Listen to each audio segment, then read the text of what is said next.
We are so back with episode 10 of season 5, and before we jump in, I just want to take a moment to highlight that we partnered with our good friends over at Schiller to co-present this season. I've been advising Schiller for the last year as they help consult and market some of the most vibrationally aligned companies in the space.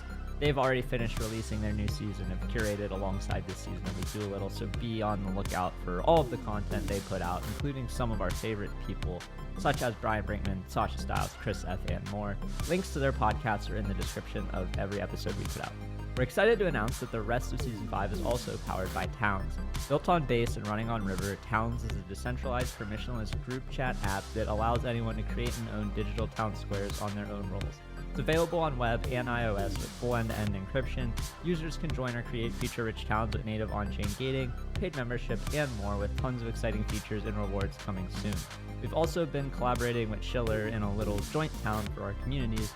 If you join, you get extra points. Don't know what the points will be used for, but you can guess, so make sure to tap in to get access to some town exclusive giveaways, rewards, and more. Head over to towns.com to get started. The link to join our town is in the show notes below. Also, a periodic reminder that every episode of this podcast is available to mint on pods.media. Each episode costs about $2, and holders of our pod NFTs get an airdrop at the end of the season with the art I create for each episode. I put a lot of time and care into the art, and it's nice to share it with low expectations. If you just want to collect the art I make or support the pod, this is the best way to do so. Without further ado, let's dive into this week's episode. In the 10th episode of Season 5, we are once again joined by our good friend Rhynotic, aka Adam. Adam does a little bit of everything. He created Vulcan, which is the most used wallet authentication tool in crypto. He's the founder of TokenWorks, where he cooks up crazy on-chain tokenomic experiences. And he's also one of the most vibe-centric collectors around, especially known for his deep knowledge of all things XCOPY. We dive into his love of experimenting and developing on-chain experiences, what excites him about Uniswap v4, thoughts on autonomous agents, his love of art, and so much more. As always, this podcast is for entertainment purposes only and should not be relied upon for investment decisions. Andy D's and guests may be invested in companies or tokens talked about on this pod. This is Andy. Yeah, I'm D's.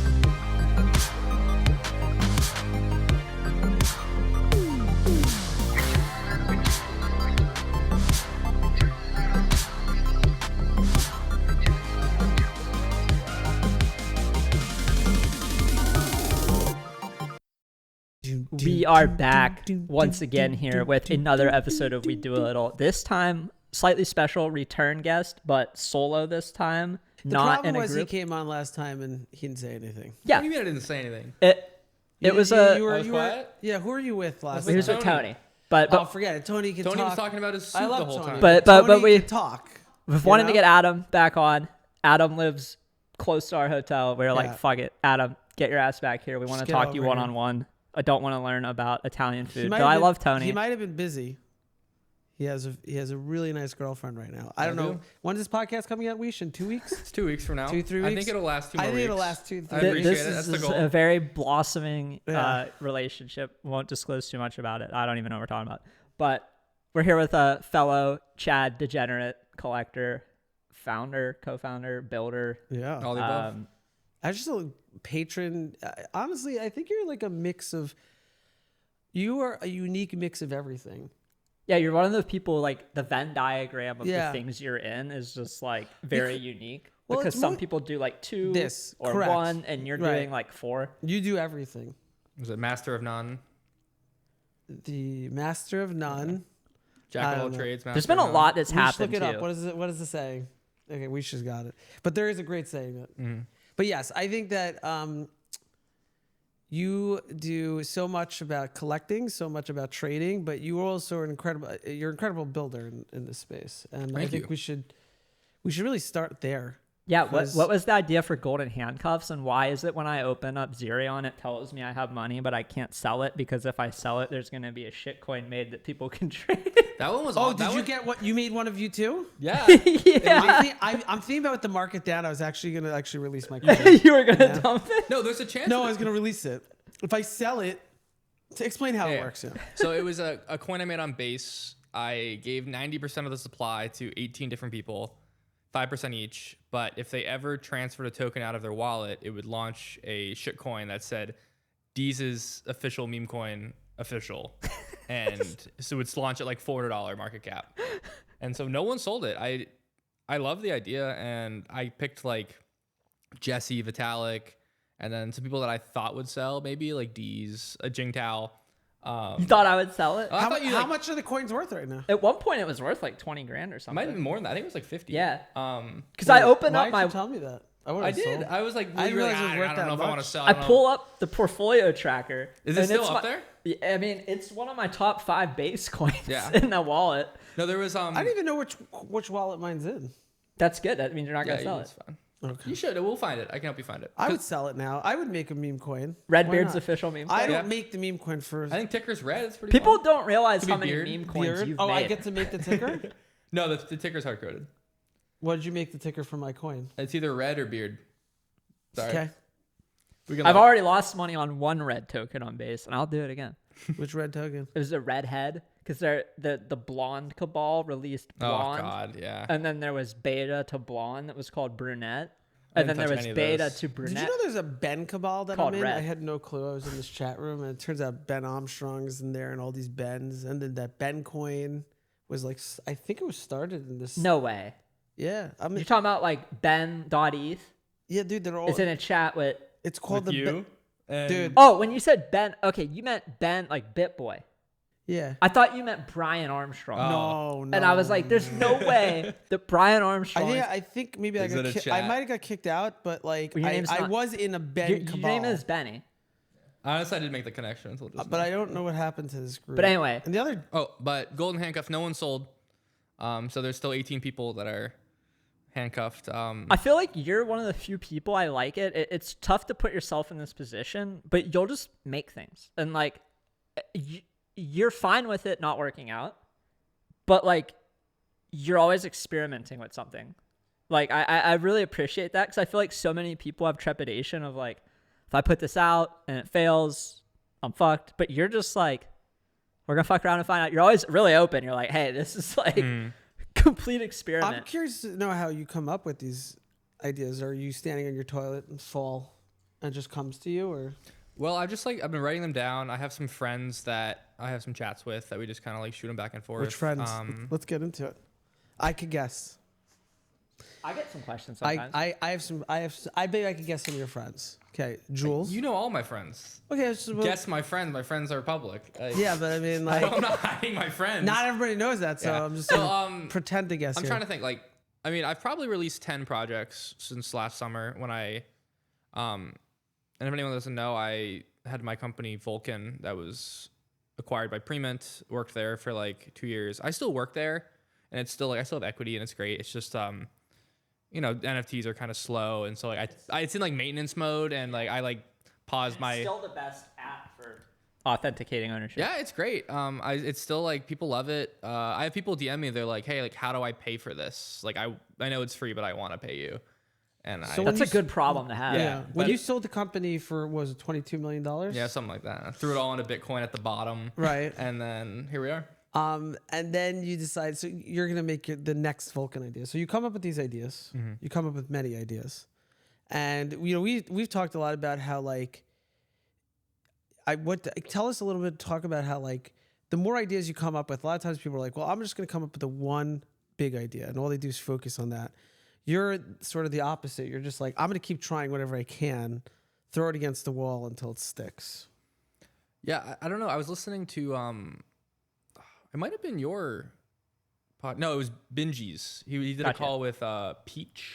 I don't know Peach. We're mutuals, but he basically said there was like two ideas: it's either like throw stuff and try to make it stick, or otherwise like put a lot of time into it.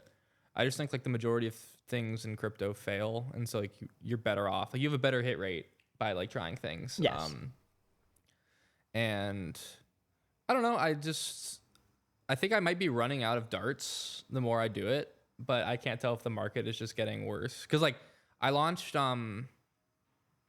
obviously like Circle did really well.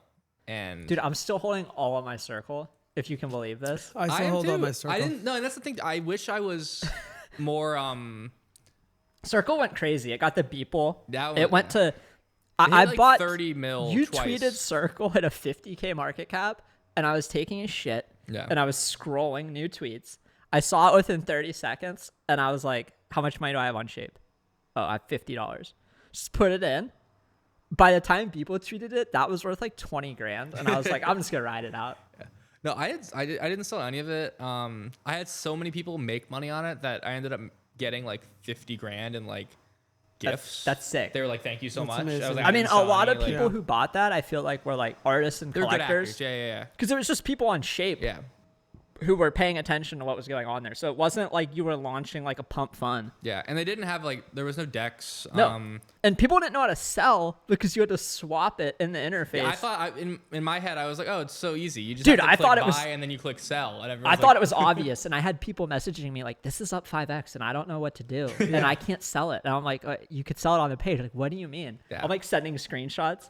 I love that you could sell it on the page. I kind of wish more coins would do that, more tokens. Like I've been telling tokens like have your own page where you could buy and sell it. Yeah. I do think that in the future, most tokens won't be actually sold on exchanges. They'll be sold directly on some kind of different platform. Like when we have like Like a specific web page for the project, or like another. I believe I've always said this, that I believe almost everything will have a token in the future.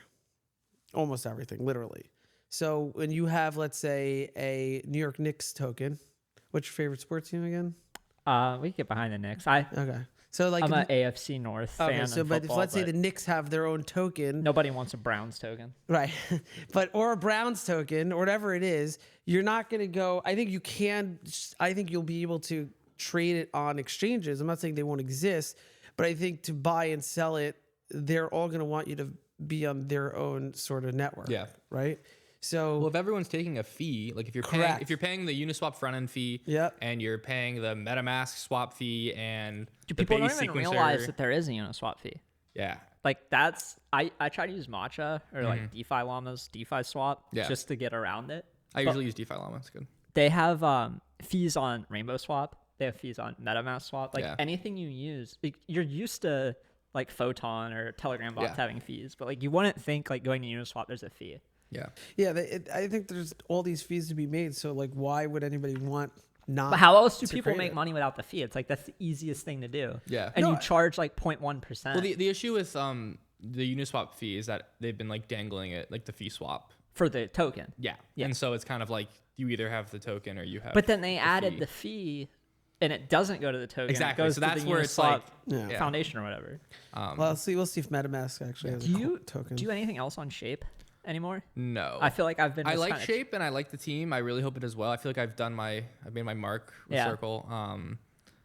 But it's hard. Like there was a time where there was like I don't know if it was 40,000 or 4,000 transactions a day on Shape, and like every single one was just like the block progressing.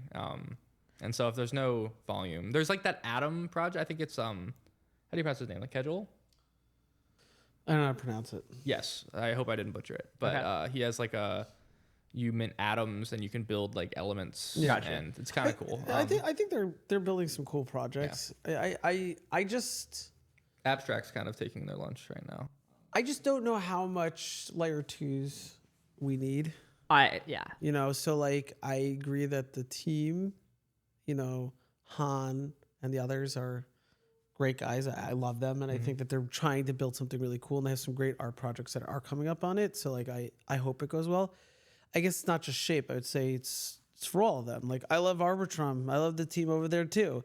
I just don't know how many layer 2s we're gonna need, and I do think that at some point of two things. One is like Base just has so many users built in, so it's very hard to go against them. And the other one is, you know, all of a sudden MetaMask, you know, or I mean Ether and Ether Foundation decide like, okay, we're gonna do our own layer 2. And they have everybody, Yeah. right? So it's just, I'm curious to see what happens. I mean, Ether definitely needs to be not fixed. It just needs time to work, which is going to take a while.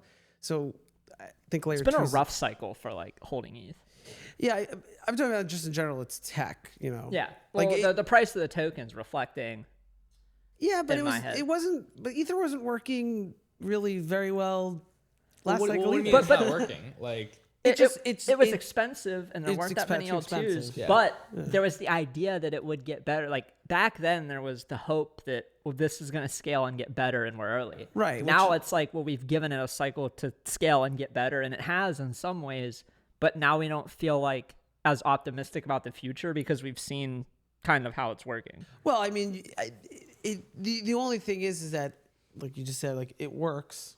It always works. I mean, that's the greatest thing Just about prices Ether. are up. Is the only reason you're saying it doesn't I mean, work. everybody's Like, really upset because it's expensive to use. Like, yeah, it is, but now it's 1 gwei right now. Oh, Last dude, time I it's looked, like- pretty cheap now. It I definitely is, redid yeah. some of my Vault Wallet stuff, and it was like, if you would have told me in 2021 that I'd be paying like $1 to move an NFT, I'd be like, you're full of shit. Yeah.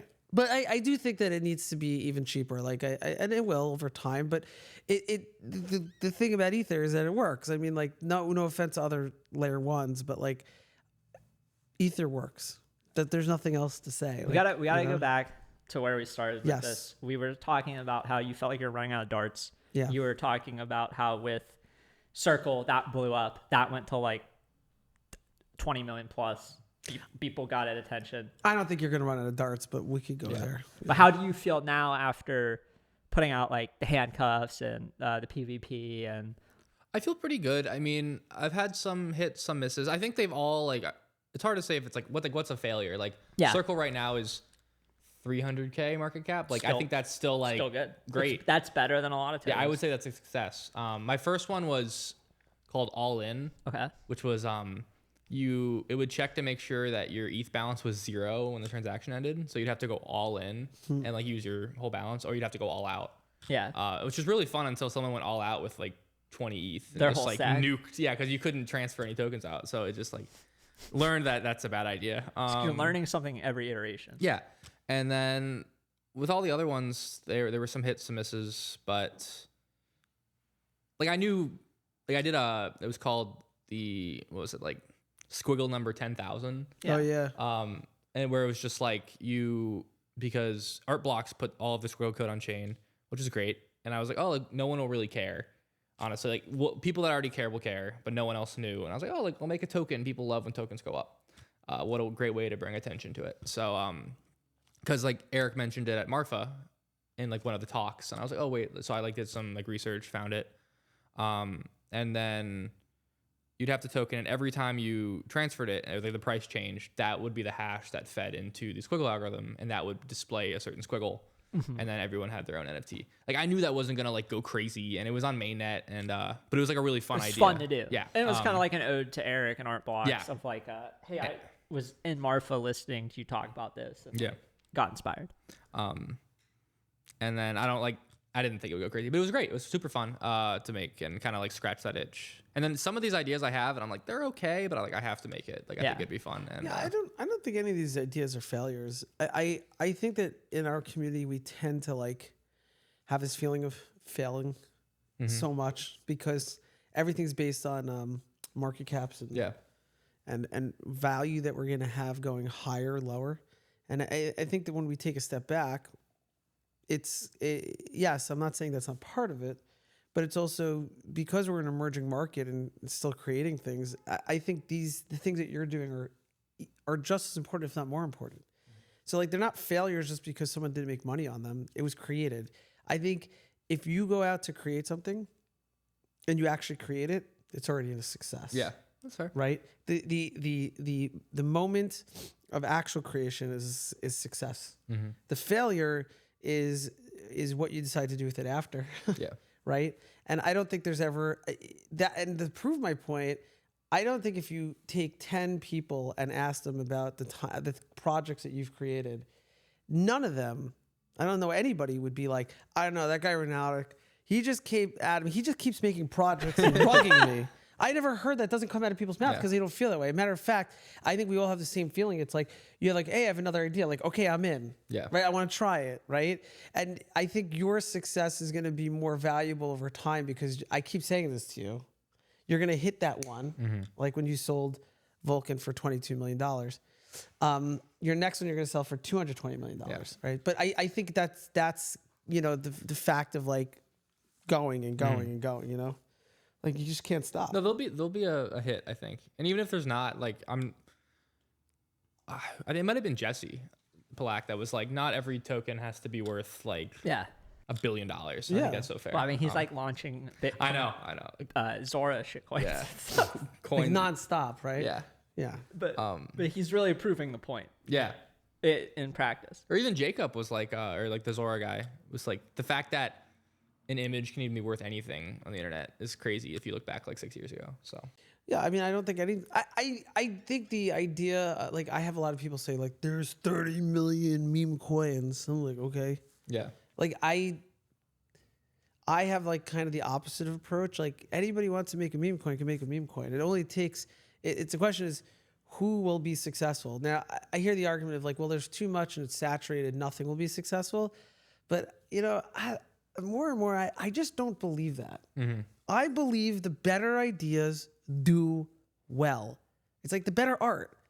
Like people, like some of these artists call me and they're like, I don't think I'm gonna release something right now because the market sucks. And I was like, What are you waiting for? I think the opposite. Yeah. If it's success now, then it's even more so a success because it means that people wanted it. Yeah. You know?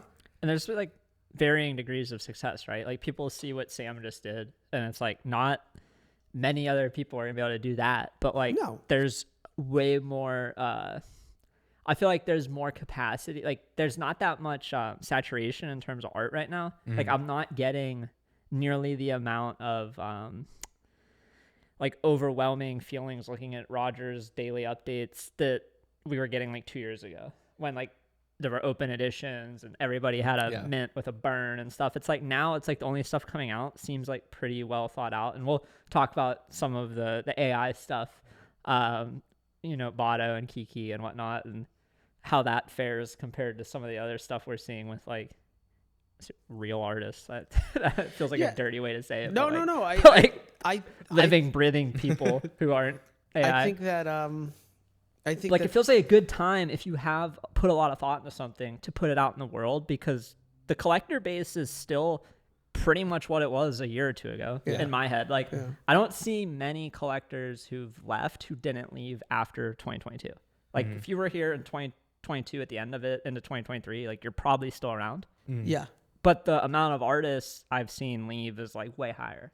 And again, I think, And that's no shade to anyone. Yeah. no, and again, I think that if it's a good project, it'll do well. Now, some artists will say to me like, "Well, my art is so good and no one noticed it." Like, I get that too, because like there's not enough collectors in our space and we need more. But with that said, right?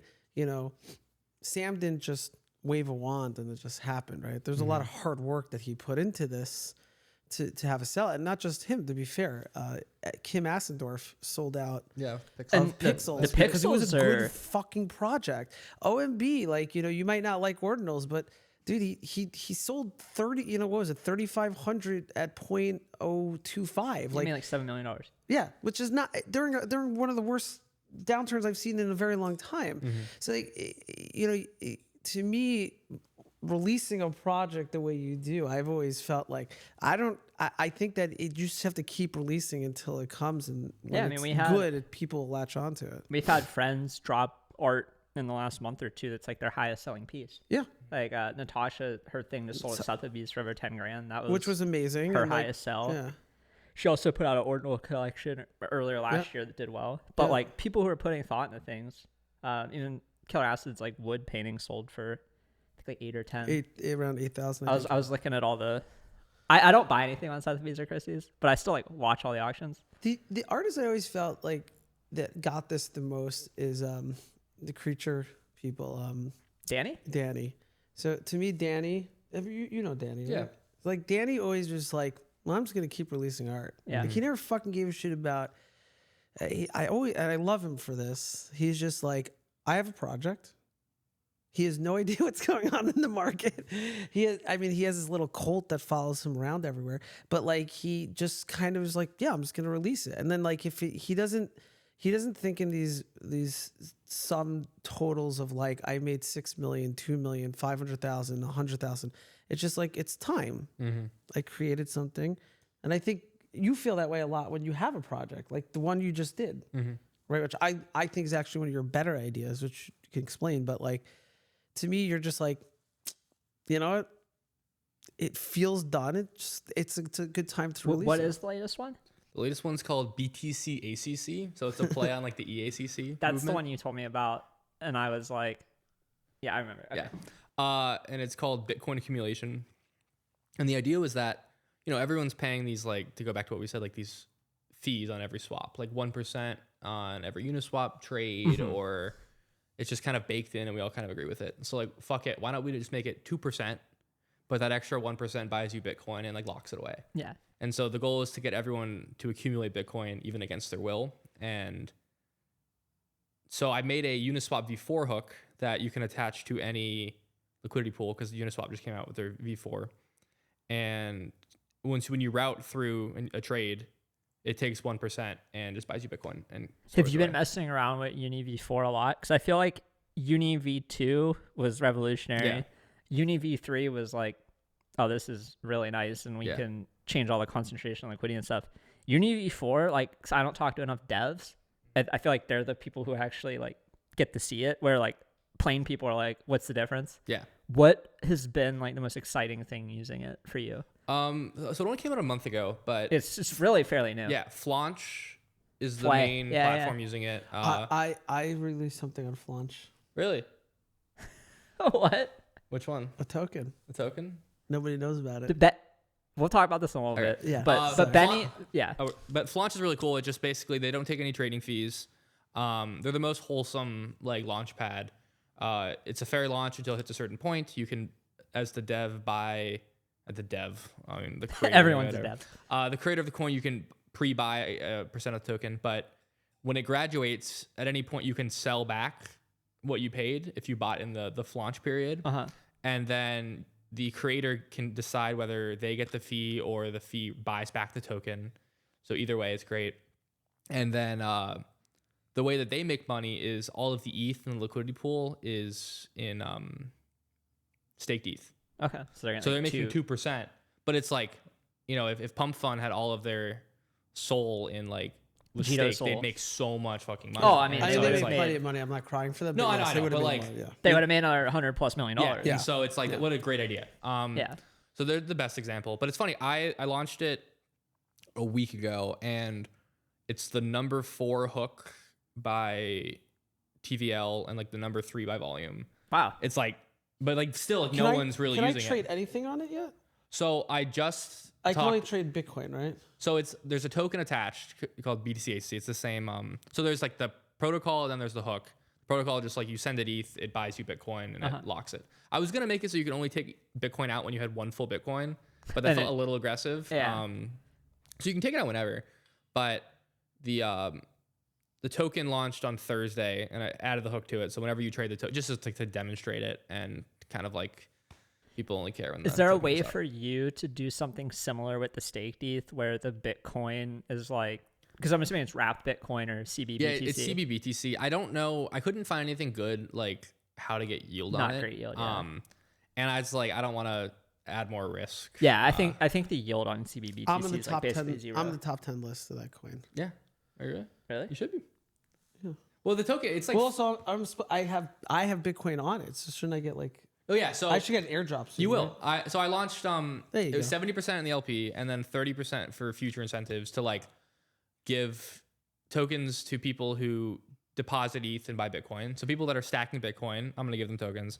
People that are adding the hook. So like, let's say Degen made Yeah. a pool that added this hook, I would give Degen tokens to give to their holders. Gotcha. And then people who like, say Uniswap front end or friend pet that added the fees on top. Like, if friend pet was like, it's $1 a day to feed your pet, or you can feed your pet for $2 a day, but that extra $1 buys you Bitcoin, I would give tokens to friend pet. So like, Gotcha. applications as well. I love that. So that was kind of my idea. So I have that 30% for incentives if I ever get there. But no one's like incentivizing the creation of hooks. All Yeah. these hooks mainly are, how do we mass launch tokens and make a profit? Like, I'd say like Clanker will probably make a hook, but no one's making like these novel hooks. Well, I think yet. that's all the market really knows. It's like release a token Yeah. and make money. It did feel like, and this is me just not being a dev-oriented person, but like V4 kind of felt like out of left field. Like, were you privy to anything they were doing with V4 before it launched, or was it just like V4 is out, I gotta dive in the docs and figure this out? definitely the latter. It's been like in development for like a year and a half. Yeah. I think it was on testnet. I didn't know it was coming out in January. Actually, I bought Flaunch at like their like flay at like the tippy top. I was like, oh my God, this is great. And then fucking people knew it was coming zeroed. Dude, I didn't realize, kind of a sidebar, NFTX like rolled in the flay.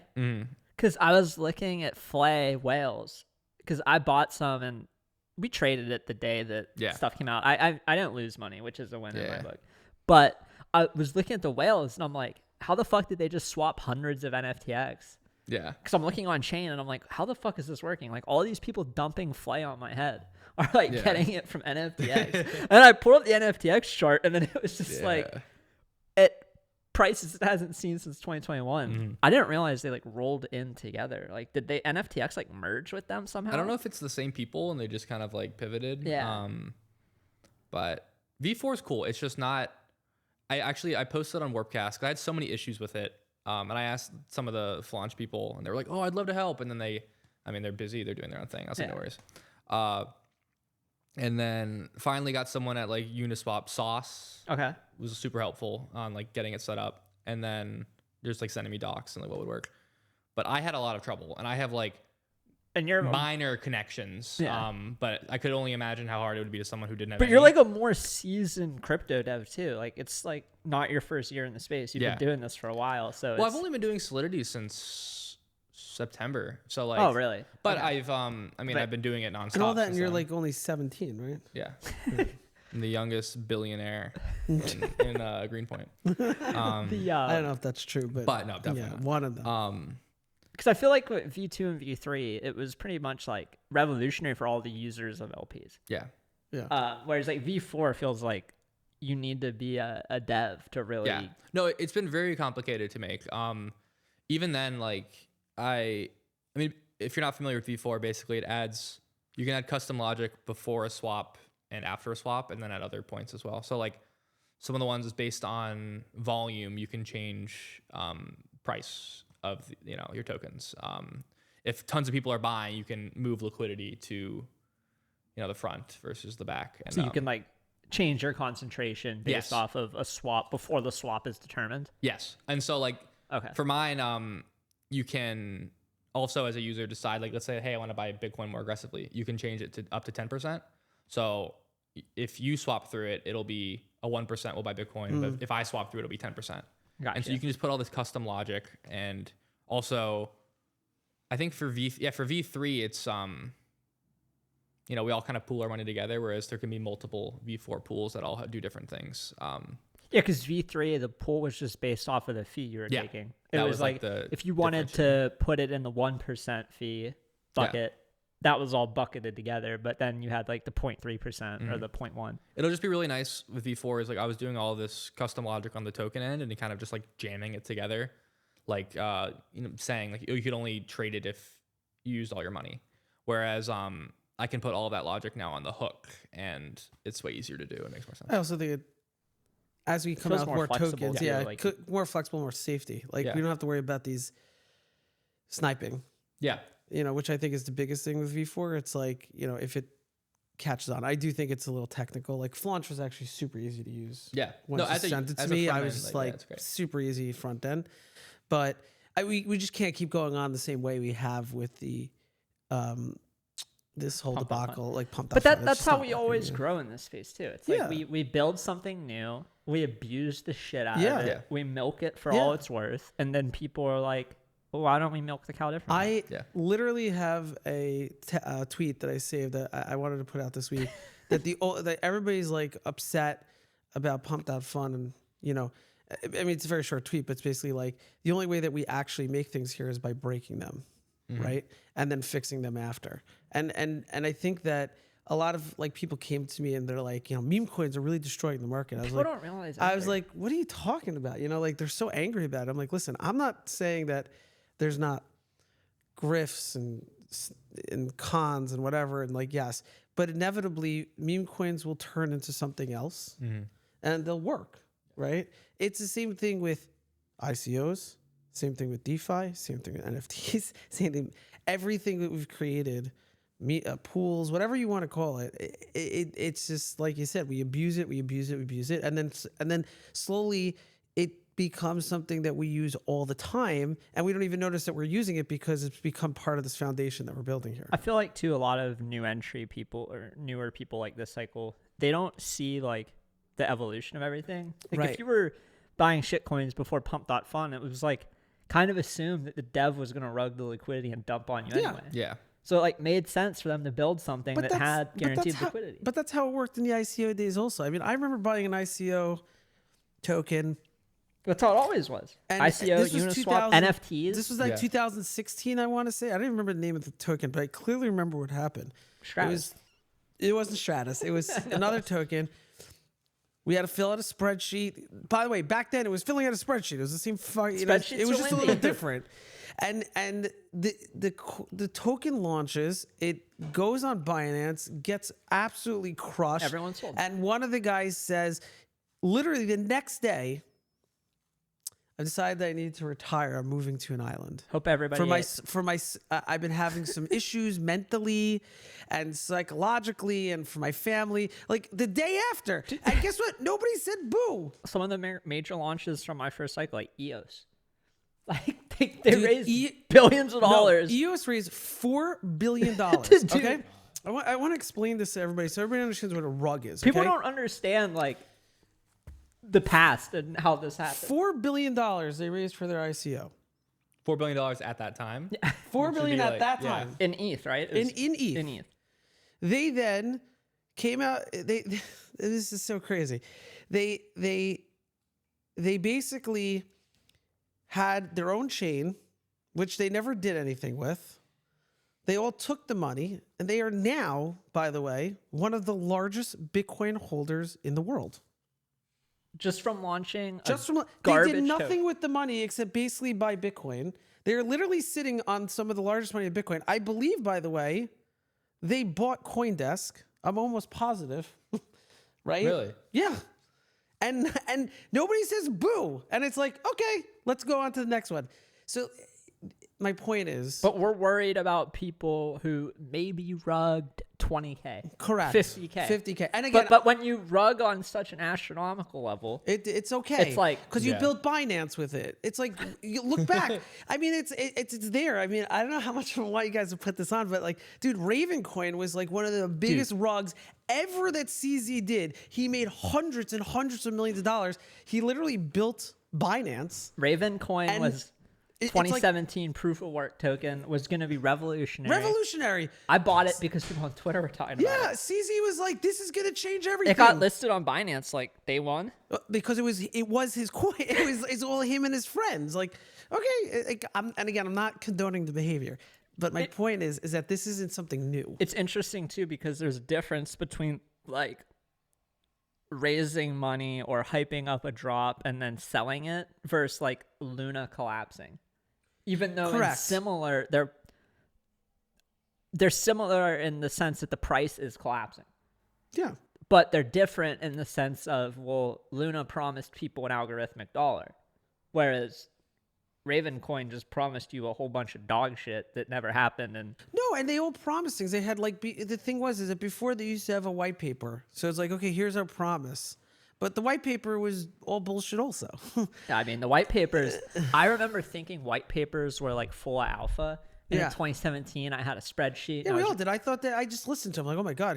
Then you find out that the same 5 people wrote every single white paper, and then you're like, wait a minute, it was all nonsense. Now, at least when meme coins come out, there's no white paper. It's like we're clearly going to give you something you don't need. There is no excuse. We're not giving you any excuse why we might dump it on you. So, but we're going to dump it on you. we're gonna dump it on you. Like my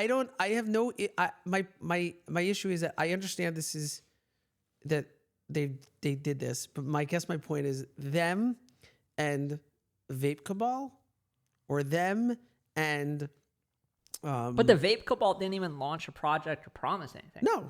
They just talked about shit. And also we had this in the NFT time also. Like we remember when there was like towards the end of like when really like PFP started collapsing, There was like that list that went out, and it's like, okay, here are all they weren't called calls then, they were called something else. I can't remember, and they were being paid to promote It's like the alpha caller or like the community manager. And it was like exactly, and they were paid to promote your NFT, and it's like it came out, everybody's like, oh my god, NFTs, they're all a scam. It's like, well, you did not realize like this was what was at the end of the day, we're all people doing people things. And like you can really just get mad at the people. Like I get more mad at the market participants than the people who are abusing the market participants. Well, it's because like you should know better. Yes, it's your investment. The idea that there's no crying casino is a very true statement. We make the investments ourselves. The responsibility for every single person in this community is on their own.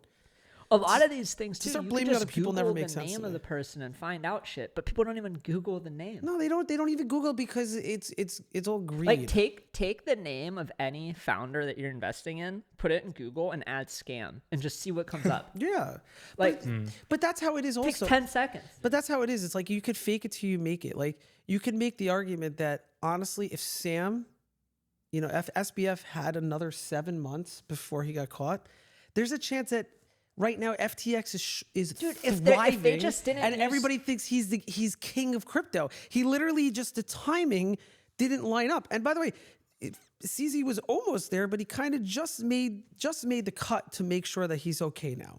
Well, then there was that time where like I was super stoned during this period, but like CZ was threatening Sam because CZ knew about things going on at FTX and was like, sell your token and ruin your collateral. But SBF knew stuff that's going on at CZ. I'm just saying it's Exactly. all. Look, I would hope that something like Coinbase is legitimate. Dude, have you seen not to know? dig into this can of worms because it's completely unsubstantiated, but I've just seen a lot of like people I kind of respect talking about maybe things not being great over at Coinbase, and I've seen no proof, but like I've only seen like withdrawals getting like blocked. Not because they don't have the money, it's just like they're like KYCing and like.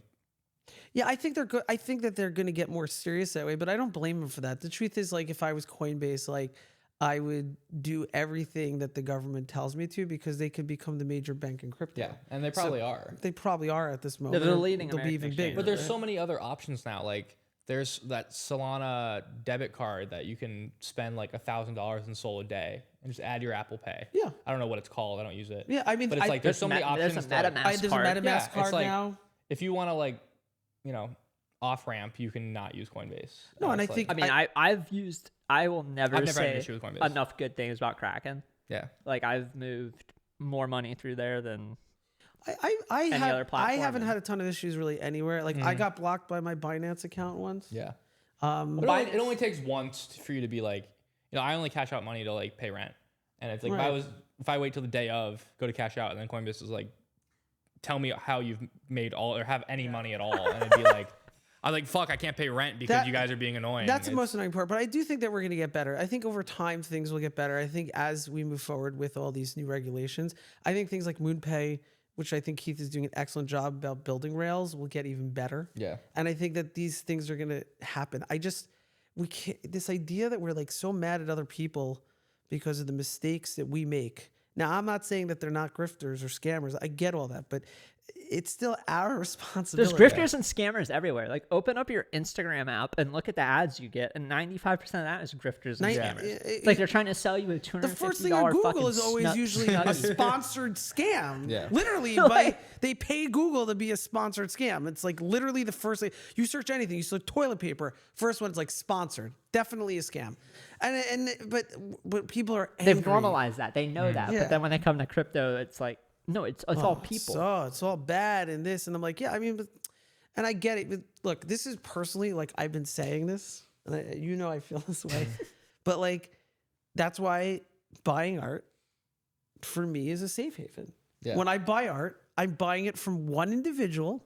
Yeah. I can't, there's no, They're not going to come to your house and they're light it not on coming to fire. my house. I know exactly who they are. I know what I'm getting. Now, the value of it might go up and down. I have no clue. But I feel like there's no PvP there because it's literally one to one. There's PvP amongst other collectors. Oh, I mean, you saw my tweet today. I Yesterday. didn't see yours today. No, yesterday. Oh, yeah, the You one where I mentioned Yeah, it. the one about auction, which I agree with totally, which I was like, collecting art shouldn't be a PvP, 100%. But I would ask Adam, what art have you seen this last year or so that's like excited you or inspired you? Because you're still collecting, Yeah. you're still active. I'm buying less, as most are. He Yeah, just, I mean, we all well, are. let's talk about it. Hold on a second. He just bought an incredible piece. Which one? Which one? I don't know. I buy so many incredible pieces. No. that could You be- bought an incredible piece, a big piece for you. It was Oh, my XCOPY? yeah. Oh, I got Oh, my, that my was a XCOPY big one. Doom Party. I'm very happy with that one. Which is so funny because like I bought it for it was 180 ETH. It's on chain. It's fine. But the value of ETH is like halved since that. So like I don't feel like the piece is halved in value. You know? Right. Actually, can we talk about that? Because I think it's a really important question, actually, because when you were thinking about buying it, just if I could give a little background here, you had mentioned it to me, and I didn't say no, but I was a little unsure. I was like, I said, make sure you can afford it. It's a big piece. It's always like that. We were talking to Bats Soup. Yeah. And Bat Soup had said to me, I think it is a good purchase because I think it holds value. And I had this really nice conversation with him, and it kind of changed my mind a little bit on a lot of things. And I said to you, like, you know what? I hear what Bats is saying. I think it is good. And now that you have bought it, you have that feeling of like, I don't think my value got halved. Yeah. No, I'm never gonna touch it. Like I don't need the money. It's great. And I'm very happy with it. Like I've always wanted one like an XCOPY 101. I know like you're a past holder, but I was a forced seller. The one thing I'll say about them is like they will hold the value in ETH. Wow. Yeah. That you're kind of still at the whim of like USDC ETH. Yes. But it'll hold the value of ETH. Yeah. Even mine, I bought at the peak of ETH and I sold it at the bottom and it was worth 250 ETH when I sold it. It was just 250. And you also sold it for different reasons. I had to sell. Yeah. But my scenario was I had a multi-million-dollar tax bill and I could sell over $1 million more worth of squiggles and art blocks and everything that was in profit, or I could sell the XCOPY for a $600,000 loss, lower my tax bill by 300 or 400,000, and then pay them less and cover my bill. and they'll always be like. I wish I an could have held it. You can always get XCOPY exposure if you want. Yeah. And I do. I mean, we talked about it. I have 5 editions and 2 remnants or something. So like I'm still. And that's like my safest bet with my XCOPYs. Like And for you too, that's like a personal thing. Like you kind of were onboarded in a way through that Discord, building for him, making. You onboarded. I mean, I had owned XCOPY. I think I wasn't as deep into it. You definitely onboarded me really deep into him, and I'm a huge fan now. But I think, can you talk a little bit about, I think the way that you've explained it to me in his or their art. We don't know if it's a he or she, right? I don't know if they said. Sorry it for publicly. assuming. Yeah, but what about it that you find to be that stability? And I know it's something we talked a lot about because I feel that way about Sam, which I know you do also, and it has that similar vibe. But just what about XCOPY makes you feel as a collector that this is somebody that I want to hold for 10, 20, 30, 40 years? Well, it's funny. Like my first one that I got was my bottom feeder, and it was on Nifty Gateway. I bought it from what's his name?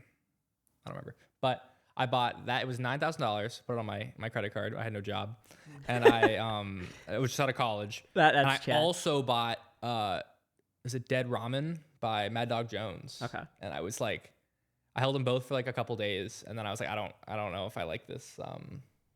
You don't know if you like having debt on your credit card. Yeah, so I sold the Mad Dog Jones and I kept the XCOPY and I still have that one. But to hold the JPEG. Yeah. Did you make profit on the MDG? Oh no, I broke even. I was like, okay, it was fine. And I love Mad Dog Jones. Nowadays that's great. I'd rather break even. So I have my Mad Dog Jones tattoo. I'm a fan. But he's the best. Yeah, I don't know. He's just like he's been around for so long. XCOPY. You can kind of go back on his Tumblr, almost like a public ledger, and see like that he's been doing this for 10 plus years. You can see how his craft has gotten better, and even like yes, it's a lot of them are like 3 frames and they're glitched, but like if you go and zoom in, they're all like pixel perfect, and there's a lot of detail that I think some people miss. But and how did you meet him? Like, how'd you get closer with him? And no, I bought that one piece and I joined his Discord, and I was just pretty active, and I was like, if you ever need help, like let me know. He's like, yeah, sure. So I started helping him, and then he had some bot that kept giving people the 1-of-1 roll every time they verified. And I They was like, didn't oh. have the 101s. No, It's they like didn't. any edition. Yeah, and I was like, 101. I could make something better than that, and so I made it, and then that ended up spinning into Vulcan. And so it's the reason I started Vulcan, and it was like, yeah, but and now I still run his Discord, still work for him. And you still do like a lot of the yeah, work. I had to call him today, like it's I called them today. I want to talk little bit about his future, right? So I think like he's an incredible artist. I think glitch is something that we don't fully understand yet as a genre of art. Where do you think at some point people are going to realize what glitch art is? At that point, they're going to go back and they're going to see XCOPY, right? When we get to that point, what do you think happens?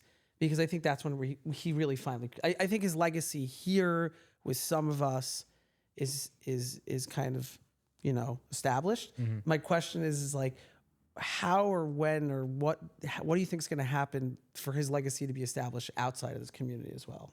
Well, yeah, I mean, also like we're like, oh, it's a safe investment. Like we all agree, I think, in the space that like he is the top crypto artist. Maybe that's a hot take. I don't know, but it's he's one of them for sure. Yes. The earliest crypto, like when we use the word crypto art, I think we have a specific definition that's slightly different than like top artists in the space. It's like crypto art is somebody who was early, who was using the chain in ways that like it wasn't just uploading a JPEG or a GIF, who was talking about the themes of crypto. Yeah. Like I feel like those are like some of the... I always think of Art Gnome's article, like what is crypto art? And he lays out like 6 or 7 different... One of the best articles. He wrote this in 2018 when nobody cared. Art Gnome's early articles are some of the best historical, that we have honestly. in space. Like I don't want to use that term lightly. But all that to say, like XCOPY is the earliest artist who started selling at nothing to what he is today 100% through crypto. It wasn't somebody who was semi-successful building outside of crypto who came to crypto and elevated themselves. It was strictly like 0 to 1 within crypto. Yeah. I mean, look, I think there was some definitely being that early seeing it. There was definitely manipulation that happened. But with that said, I don't really, I don't personally see it as particularly manipulation because it was such a niche group of people that had faith and belief in something. Now, monetarily, they owned enough. I don't want to name names like that. It was easier. It's easy. It's good. It's good enough for them to pump their bags, right? It's all on chain. But it's another beauty of it. It's all on exactly. It's all on chain, and it's just like you. It's like kind of like you have a belief in something so early, so therefore it's like kind of the notion of like monetary, like value is already given to you. Because you already believe, you're already like, I see this artist, I totally believe in them. So I know that the value will go up. I'm not interested in that right now. What I'm interested in now is more of like, where does that artist go from here for their legacy? Because to me, that means everything. Yeah. Right. And well, he also has the best record of like best kept record of his progress. Like, you look at his Tumblr for the last 10 years and then you look at his Twitter. You can say like, oh, like there's that video of that guy buying the last selfie for $10. That's just like part of the lore. And you can just, it's all extremely well documented. He was making sure that all of his old pieces are pinned. Like, God forbid people that left the space in 2021, like some of their art's going to stop showing up on sites because they're not pinning it on IPFS anymore. He's taking like extreme care to make sure that that's not going to go away. His website's fucking the best, one of the best websites to explore his catalog. Website. And it's only getting better. And it's like he's putting all this time in that I think will, when he breaks out of like our space, it's going to be extremely easy for people to jump in and get the history. And the timeline stuff on his website, it's really awesome. Website, I think a lot of people probably don't even know it exists. Yeah, it's xcopy.art. It's phenomenal. You can see all the different platforms, some that don't even exist anymore. A lot of which don't exist anymore. Yeah, he reeled back some of the sales data just because it was hard to maintain. But like you can see like the amount of editions. I mean, there are good, like, is it Catherine's Dune dashboard? Yeah, the Dune is great. If you want to see all that sales data. And so, do you think it's going to take time, or do you think it's just a different generation who understands glitch a little bit better will adapt to understanding his brilliance? I have no idea. I think honestly, there's not many pieces of his available. Right. Like they're kind of just floating through the same amount of people. People like come and go. But you can't get cheaper XCOPYs. That's what I do love about it. Like his supply isn't. It's not. There's I think terribly like big. 13,000 total. Yeah, which is not crazy. And like, how many are max paying? Well, a lot are burnt. Yeah, there's like 4,000 max pains. That's like not that many. There's 500 known origin editions, and of those, there's like 20 different. If you want a full set, impossible. It's like 160 or so one of ones. How many of the flies on base are there? It's like there's a million, but also that's like a collab. People Yeah. love being like, I have an XCOPY. Like, yeah, That's like, But that's it's, okay. yeah, it's fine. It's a collab, nice. one That's base, like it's the $1. Happy Meal toy. Exactly. Like, it's like, Yeah. Yeah, it's like, are your cause statues devalued because of their collectibles he makes? Like, no, I don't think so. not at all. my only cause stuff is like cause Sesame Street clothing shit. That was Yeah, like they have $30. the Uniqlo. Yeah, it's great. It's like, I don't have any.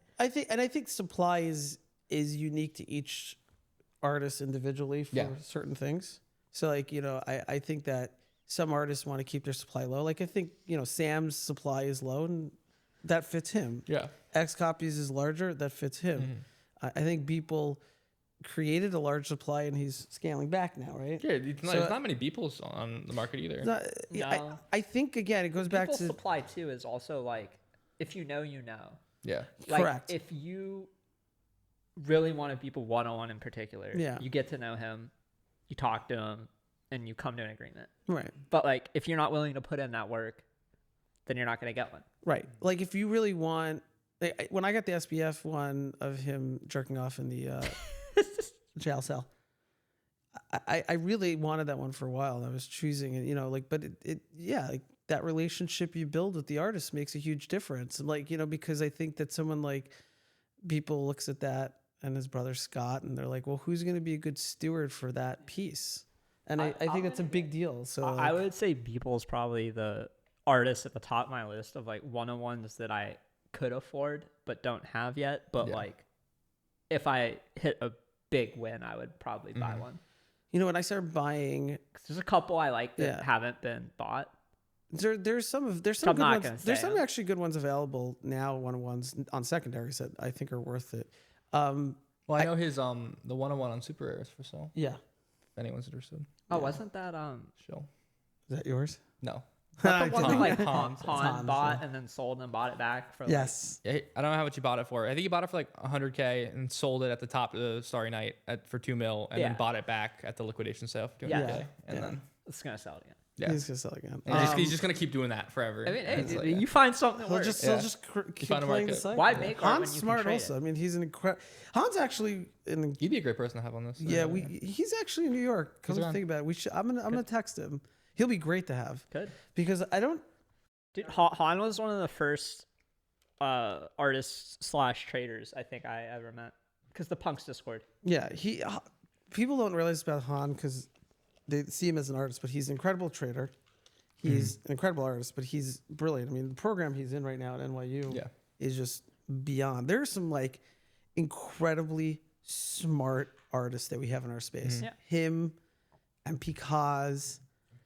Matt Cain is a fucking I'm really genius. glad to see like gazers. I mean, I don't want to say like finally, but like gazers are getting more attention relative to the other projects. Another Like Motor Rats. they're worth more than what are they? They're worth more than ringers now. Yeah. they were Not any knock No, against no, Dimitri or anything, yeah. but like the amount of complexity behind a gazer is just like infinitely more. Matt is one of my favorite artists to talk to because I'll have a conversation with him and then he'll start explaining something to me and I'll have zero clue what he's talking about. But I enjoy my conversation. He is a sweet human, but he's brilliant. There's some, like OX11D is 113? 113, excuse me. Okay. Math Castles. Yeah, Math Castles. Also, another brilliant person we have in our space. I mean, he's nuts. I love him, but We need nuts people though. but we need that, Especially nuts artists. No, but I think I'm just saying. Nuts collectors, I think I have enough of them. But I get excited about meeting artists that are just really smart, like Jesse Wilson. Jesse Wilson is like beyond smart, right? Like this kid is like, he did Dior. He did the Philharmonic in Sydney, I believe. Like, Was it like clothing? Yeah, Yeah. I mean, he didn't make clothes, but He, he like- redid their like storefronts Oh, with word. his art and shit, and had like a whole installation. I did just buy because Robbie Barat did a collab with Acne Studios. Oh, really? In like 2020, and I bought one of the. Oh, you got puffers. one of Yeah, those? there was like $100 on Grail. was that it? Yeah. There's this interesting thing where like artists have things available before their NFT stuff that's like just dirt cheap that Yeah. people don't know. It was like the same day one of the Lost Robbie sold for like $400K. I was like, wait, I wonder if he has anything on Grail. It was That's $100. great. Yeah, that's awesome. Dude, the G from Cosmo, you know, G, Oh yeah. who works with Dean and Cos. Did you ever meet G? He's a great guy. Yeah. He's like one of You the would recognize his Twitter. Red one of the- PFP. Yes. I think so. Yeah. Yeah. Okay, so one day, so Sam told me that he did this collab with Angry Birds, and that they actually made T-shirts. So I'm like, I was looking every day for like a year straight. Where Yeah, the who- and they I have couldn't- bought all who's of them? gonna sell their It's like, Angry who's Birds gonna shirt? sell Angry Birds? Like, someone's got to sell it on eBay. And then and turns out Sam had all this old stuff, and I was like, every time I went to see something Sam had, it would just get bought.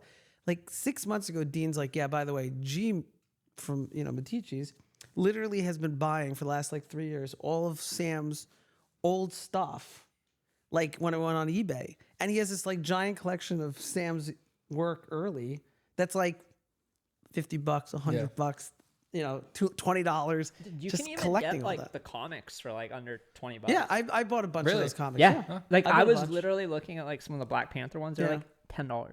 Yeah. I don't know how many editions there are, Yeah, but that's like just to have like a collection of Sam's stuff is No, cool. it's fun. I bought like I like doing that. Like, I got an old piece from Tyler of an early plotter he did in 2000. I think it was 10. It's like Oh, one of my Hobbs? it's Yeah. like one of my favorite pieces I have. Like I'm like, yeah, it was on. They were doing an auction and it went for like nothing. I'm like, You never know what you're gonna see when you just type an artist name in on eBay either. Mm. Like you're just like, oh, they did that. yeah. Especially like someone like Sam who had all the commercial work Yeah. before. Like maybe like XCOPY isn't gonna have like a random thing, but some artists. do. Unless he had a different name. I mean, But yeah. you never know. Like OX113, I believe has. I think some of these artists had different sort of names and careers before. But I do find it interesting that a lot of these artists beforehand were well known that we didn't know, but like artists in our space knew. Like G Monk. Yeah, If you ask like I mean, he any was doing artist- like the Windows Dude. 10 background. You're like, wait, He crushed like everything. If you ask any artist who's like that type of artist in our space, they're just like G Monk's a god, right? You ask photographers about Joey L, they're like Joey L is one of the best photographers. Justin Mallers, is he one where like Justin Mallard also. you're like, what the fuck you did all Yeah, this like stuff, but Justin was an incredible career before this, and he talks about G Monk as like this incredible artist. So like, you dig back more from outside our community. There's like some fascinating things going on. I totally agree. what so we're going back to like Yeah, sorry, we went Other- off the topic. we We're I had talking about asked your him girlfriend. No, that was Oh no, sorry. what art or stuff had inspired you. We talked about the XCOPY. Mm-hmm. Is there anything else that has been going on that you've been What have I paying- bought recently? I'm gonna buy one of those. Have you seen Higgs? It's like the AI art project with Higgs? Did. It's with that really nice guy. Versu? Versu, yeah. Yeah. I bought one. Yeah, I'm gonna buy. It's like a on-chain Wait, it's AI Steven project. Versu? Yeah, yeah. Yeah. Oh, nice. Have you ever met him? Steven and No, OX did. I had tweeted something about finding a podcast Wait, I think- guest for tomorrow. yeah, and he I got, would love. he got tagged. Let's get him on. Okay, we can ask He's like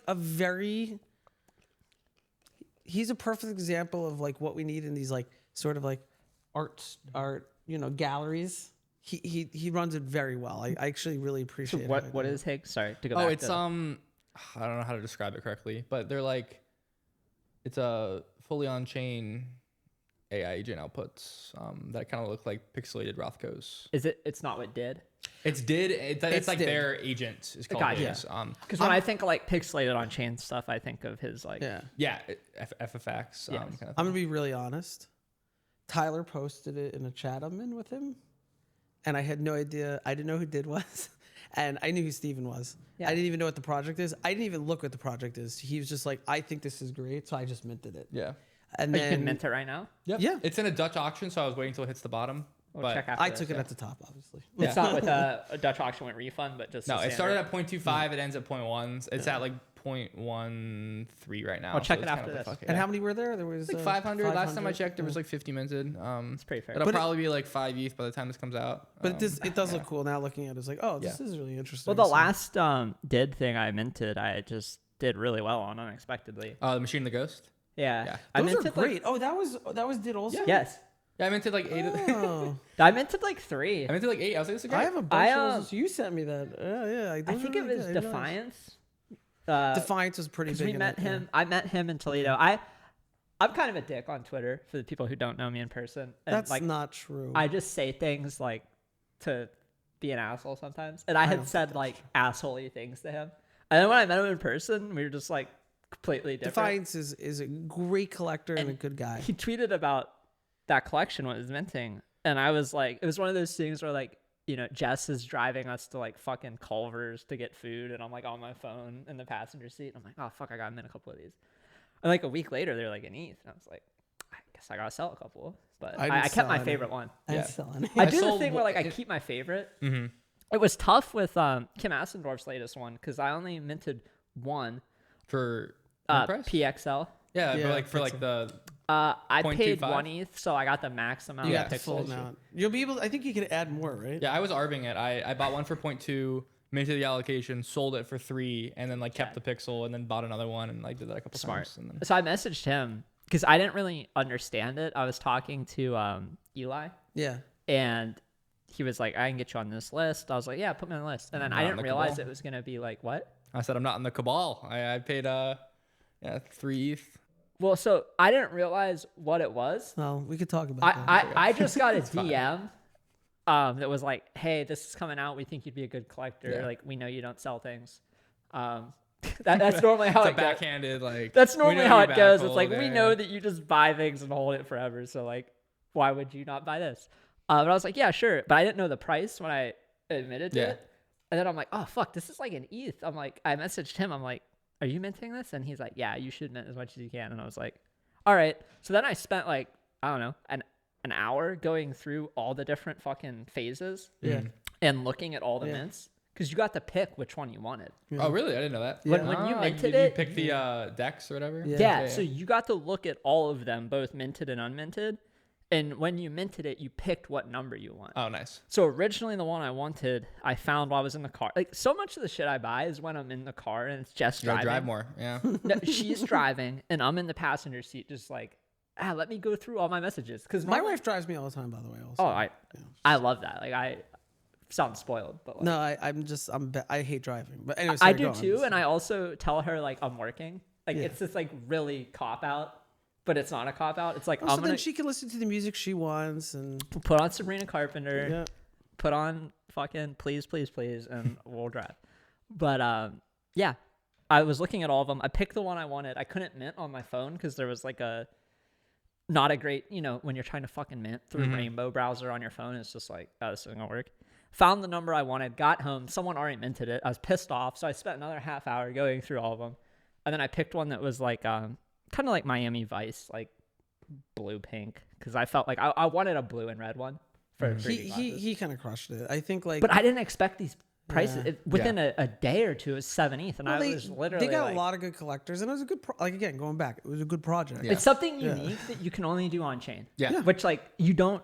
I've been see- trying to get more of that. It's like something that's it's only possible in the blockchain. Yes, and it's like he implemented a fungible token that you can use to change the complete appearance. Yeah. yeah, And like, which no It one's wasn't- done that. which was really hard, not easy to do. He No. worked on that. and the website's beautiful. The Yeah. website is so nice. He like everything he crushed.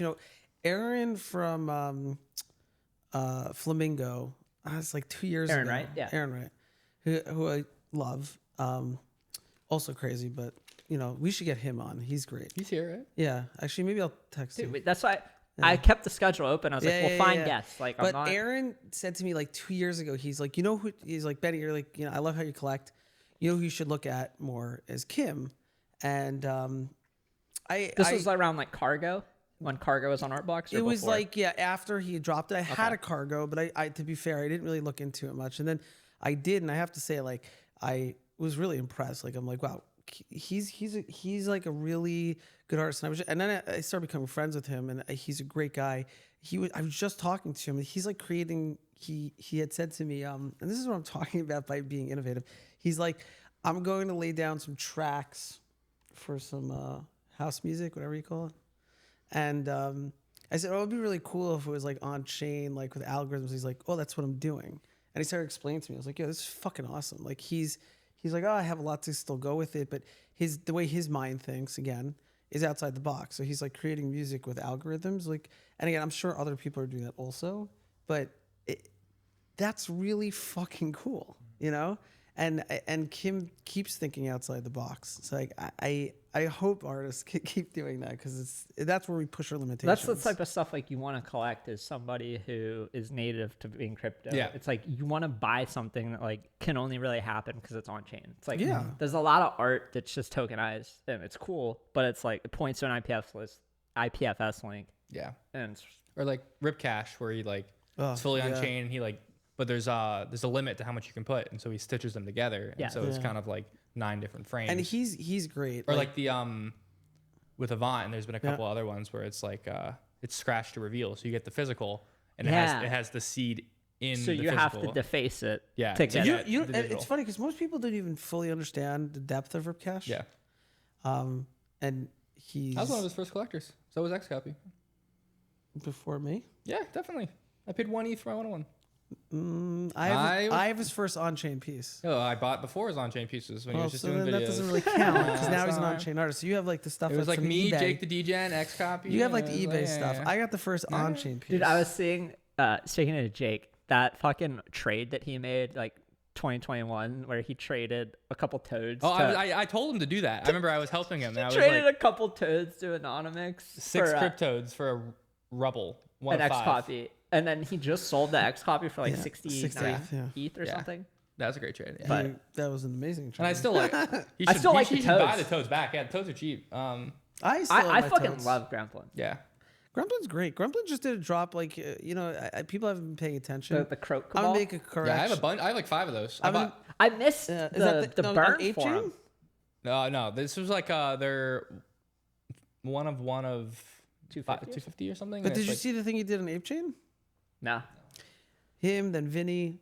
I'm making a prediction now that I think art's gonna be pretty big on Ape Chain. Yeah. You're wearing the Vinny. I am wearing the Vinny, but like I think that. Why is that? Why Ape Chain over anything else? So here's my thought Why process. Ape Chain over shape? Right. Yeah. So Or it base, or okay. abstract. It has again. You're thinking chain. I don't care about chain. I think of communities. But I don't think of like I don't mean this in a When bad... I think of Bored Apes, I think of art collectors. So that makes sense.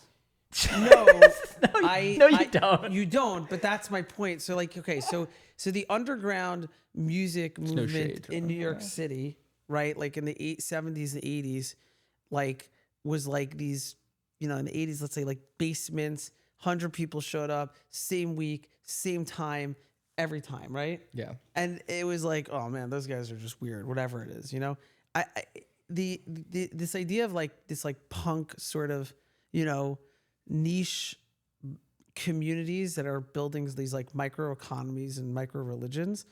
I think Ape has a lot of potential to do that.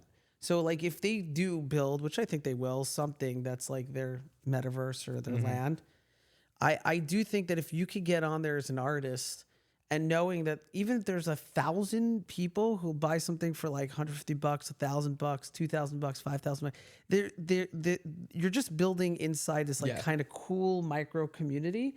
So I think from that end, it has nothing to do with the chain. I think what they could build just has potential to build an environment. I think, let me be clear. I think it could totally have a thriving art community. I don't think it would. It's not for me. Like no, the art they're making is not targeted to us. By the it's way, targeted to their. And that's okay. Exactly like, what you're saying, I think like that's totally fine. I think that they have to do it that way. You're gonna make me look because up this Gremplin. right, because like that's their I didn't see this. that's their kind of that's their community that they're going that's great, right? yeah. So like it makes sense. Like Vinny's selling there, I think is really smart because he's like, hey, I can find another 1,000 collectors that are new where you can't get that everywhere. So the ape community, like we can make fun as much as we want, but the truth is the ape community still broke the record of, the amount of people online at the same time, right? Like we tend to like miss out on these things because we're so crazed and busy about the price of Bitcoin and the macro of things that we're not looking at these. I can't find it. Anyway, I'm looking at his thing, and Maybe his it wasn't Twitter is Grumbling, just though. making a bunch of honorary bad vibes Yeah, I clubs. saw that. It's just all bad vibes clubs instead of anyway. But his Croca ball was really good. I bought a couple of those. Dude, I don't know what I was doing. I had On secondary, but I had the things needed to burn to mint it. Yeah. But I just like It dropped like early, like 4 a.m. or something. Like I woke up and missed it. yeah, and I'm also like, are you following like thousands of people? Yeah. Dude, the For You page is getting worse. Yeah. I was telling Weish, I quote tweeted how much money Sophie Rain made, Yeah. and now my For You page is just tits and ass. Like Ah. it's like, oh, You must love this. Yeah. it's horrible because I'll be in the coffee shop and I'm just scrolling my phone, like waiting Yeah. in line, and I'm like, family No, I'll behind get me. that, I'm yeah. just like, Or it'll be like, dude, watch this guy die. And I'm like, ah. I And you, will. Like, I you look will. at it like a little too long, and it's like, you love that. I'm It's gonna like, watch you're it. gonna- I mean, I've probably watched 50 different people dying on Twitter. Yeah. Over the last couple And of I years. don't even like register. I like click the video, and then I'm like, oh wait, he just died, and I like keep going, and it's like, You can tell by the account. It's like Yeah. some of those account names. Yeah. Or like the fights. Do you get the fights? I get the fights all the time. Yeah. It's like best knockouts. Yeah. And you're just like kids in Yeah. school. I've been getting a lot lately. That's like, Did you find it? confronts pedophile in Walmart, and they just like kick his ass. And like, I don't know if he's pedophile. I just know they're kicking his ass. It Like, seems like half the people I see on those are like mentally disabled Yeah. and they're beating up. no, there was one. It was a guy in a wheelchair, and it was like, he was definitely like physically disabled, and they're like, pulls up the house. I'm like, I stopped him. Like, are they gonna kick his ass? Like, I don't know. I don't want to watch that. But yeah, it's really bad. But it's tough because it's like I'm missing out on information I want to see. Like, Yeah. hey, Gremplin's in a burner redeem. And I'm getting fed just like slop. Yeah. But if I switch, so I have lists and I try to keep up with lists, but like now that I have like 6 of them, they're hard to all keep current. Mm-hmm. Like they're very current as of like 2023, but they're not current as of 2025. What's Gobs on Ape? I don't even know how this Dude, that's Is that is that Gremplin? I don't think so, but it's like I'm just saying there's like a community here. I know maybe it wasn't Gremplin, maybe it was He did something on Ape. he did. Yeah. He's definitely willing to just like try shit out. Like that's one thing I like about. No, he did a for Circle. We did like Yeah. a mint for him. It was great. Which is, and I thought about doing it more. We had some people interested, but I didn't want to be like, this is a weekly thing we do. It's like if someone was dude, really once you cool. have that cadence and expectation, it's But it was cool. Like he made an SVG that was a circle, and we replaced the circle with his art. And then Yeah. if you lock Circle, you can mint it for free, or for like 10 Circle. I don't know. It was But great. No, he's another artist that just kind of like keeps going. Yeah, Vinny head does that too. down. Yeah, they're just like Vinny, Brian Brinkman. Yeah. You know, I think Postwook. Like I think there's like some really good artists who are just like not complainers. yeah. no, and they, just working. And At the it's end of like the day, I like- appreciate that. you can only control what you can control as an artist. Yeah. You can put your heart and soul into something and put it out in the world, and like could be crickets. Doesn't mean someone's gonna buy it. No, Yeah. but like if you don't put your heart and soul No into one it, will buy it. we can feel it. Yeah. Yeah. As a collector, and the more time we spend collecting things, the more we can feel it. Yeah, and I think that that's part of the problem is that I think that there's this like feeling of like, well, if I put something out there, it should be bought. And then what happens is there's this comparison of like, well, mine wasn't bought. Why is that person's thing bought? And it just becomes sort of so PvP. And I'm just like, look, sometimes somebody just doesn't want to buy your art. Now, I don't And have the heart to tell artists sometimes like It's I kind just of don't like like the- it, but almost like an opposite of what we were talking about earlier. Like as a dev, where you're trying to like throw a bunch of darts versus like put a lot of time into one dart. Whereas I feel like as a collector, it's like I don't want to buy like someone's random dart right. Yeah. because you're not buying the art as much to like gamble on it. Or like you're buying the random darts because you're like, this could be the one. Well, I'll buy random dart if I'm taking a gamble on an artist. Like Yeah. sometimes I'll see artists But like, you know what? not- Look, I want to support that. I know you I'm don't not want going to to buy money. their random dart. No, You I want to agree. throw a random Correct. dart at something that they put their heart and soul into. Yeah. Like I would buy, like when Crash Blossom comes out with things, I'm always feel like that's not a random dart. He puts a lot of time and effort No, into his for stuff. sure. So I'm like, great. And I just met him for the first time. And you don't lovely human. We don't want Like, to say that we're buying art like random darts. Like Correct. that's not. I agree. And I don't feel his stuff is random darts, but other artists, which I'm not gonna name, sometimes they feel like they'll put something out to be like, that's I some good can't examples. believe this didn't sell. And I'm just like, well, doesn't this feel like you just kind of threw something out there? Yeah. You know, like it's like I have no problem with people minting copious amounts of art, by the way. That doesn't mean you need to sell anything that gets minted. Like, just, Well, and then this is just like, you know, Beeple is in a place of privilege to say this, but like he makes something every day, a lot of random darts, but like most of it never gets collected. Yeah. But well, same with Die. Yeah. You know, I mean, Die is completely random, but he's like, well, that's what I am. I'm a I do random love artist. his He's been doing a lot of like XCOPY renditions. Yeah. They're awesome. I don't think he's ever gonna do anything with them. Max but it's like- Plane. yeah, they're so good. And all they're- his stuff is yeah. great. I mean, not all his, but I mean, I love all his stuff. Yeah. But yeah, Dude, it's his crazy to randomness me is- that I saw one of Dai's tweets, and it's like one of his books is being taught at a college in Ontario, is like part of, or not Ontario, someplace in Canada, is like part of their curriculum. What's it on? Like, You never read his books? It's Oh my god! the Wait a book, minute. Hold on a second. He Is is that like, Reed's books? Is it yeah. the book where it's I've like, read all his books. well, No, you what's the have. topic? Really? Yeah. They're just like random poetry, Short- thought, dude, you gotta- short story I things. would recommend of like things of like working at a theme park and weird but this stuff is the like one that. where he's listed as like Mark Balducci. Yes. Is it like Eye for an Eye? Yes. And, yeah. I forget. I have an extra copy I could give you. Is it on Amazon? I'll buy it. Yeah. But They're really good. You'll Yeah. love it. It's very Die. Yeah, the one that I have on my shelf is like super thin. It's Yeah. called Very Shitty Jobs. Yeah, it's the best one. And the cover, he's not using a synonym. It's like his name. No. The cover is just ground meat with like a Microsoft PowerPoint, like Very Shitty Jobs is the font. And then the stories are like 3-4 pages of just, you know, the human Peloton. Where it's like this human that is chafing on a Peloton being fucked and just like can't leave the Peloton and they're a slave to the Peloton and you're just like it's illustrated. It's his art as a In writing. It's illustrated. He's an incredible writer. I think people miss Dai's nuances in his art. You know, when he did the glitch thing, I had the privilege of going down. Beef Rothka. Yeah, Yeah. like well, no, he. Oh did, no, Nameless Dread. Yeah, he did Nameless Dread, and I had the privilege to go down early because I was with Eric, and people were coming into the glitch gallery, and I was able to hear him talk to others about his art, and the conversation he had was so deep and interesting. Of how he like really like it wasn't just like, well, that's a guy shitting on a toilet, cutting his hands off and throwing up on a fly. It was like, well, let me explain to you the feeling of working in an office 8 hours a day with no relief, like he goes into his like depth, and everybody who looked at it was like, oh, I get that now, you know.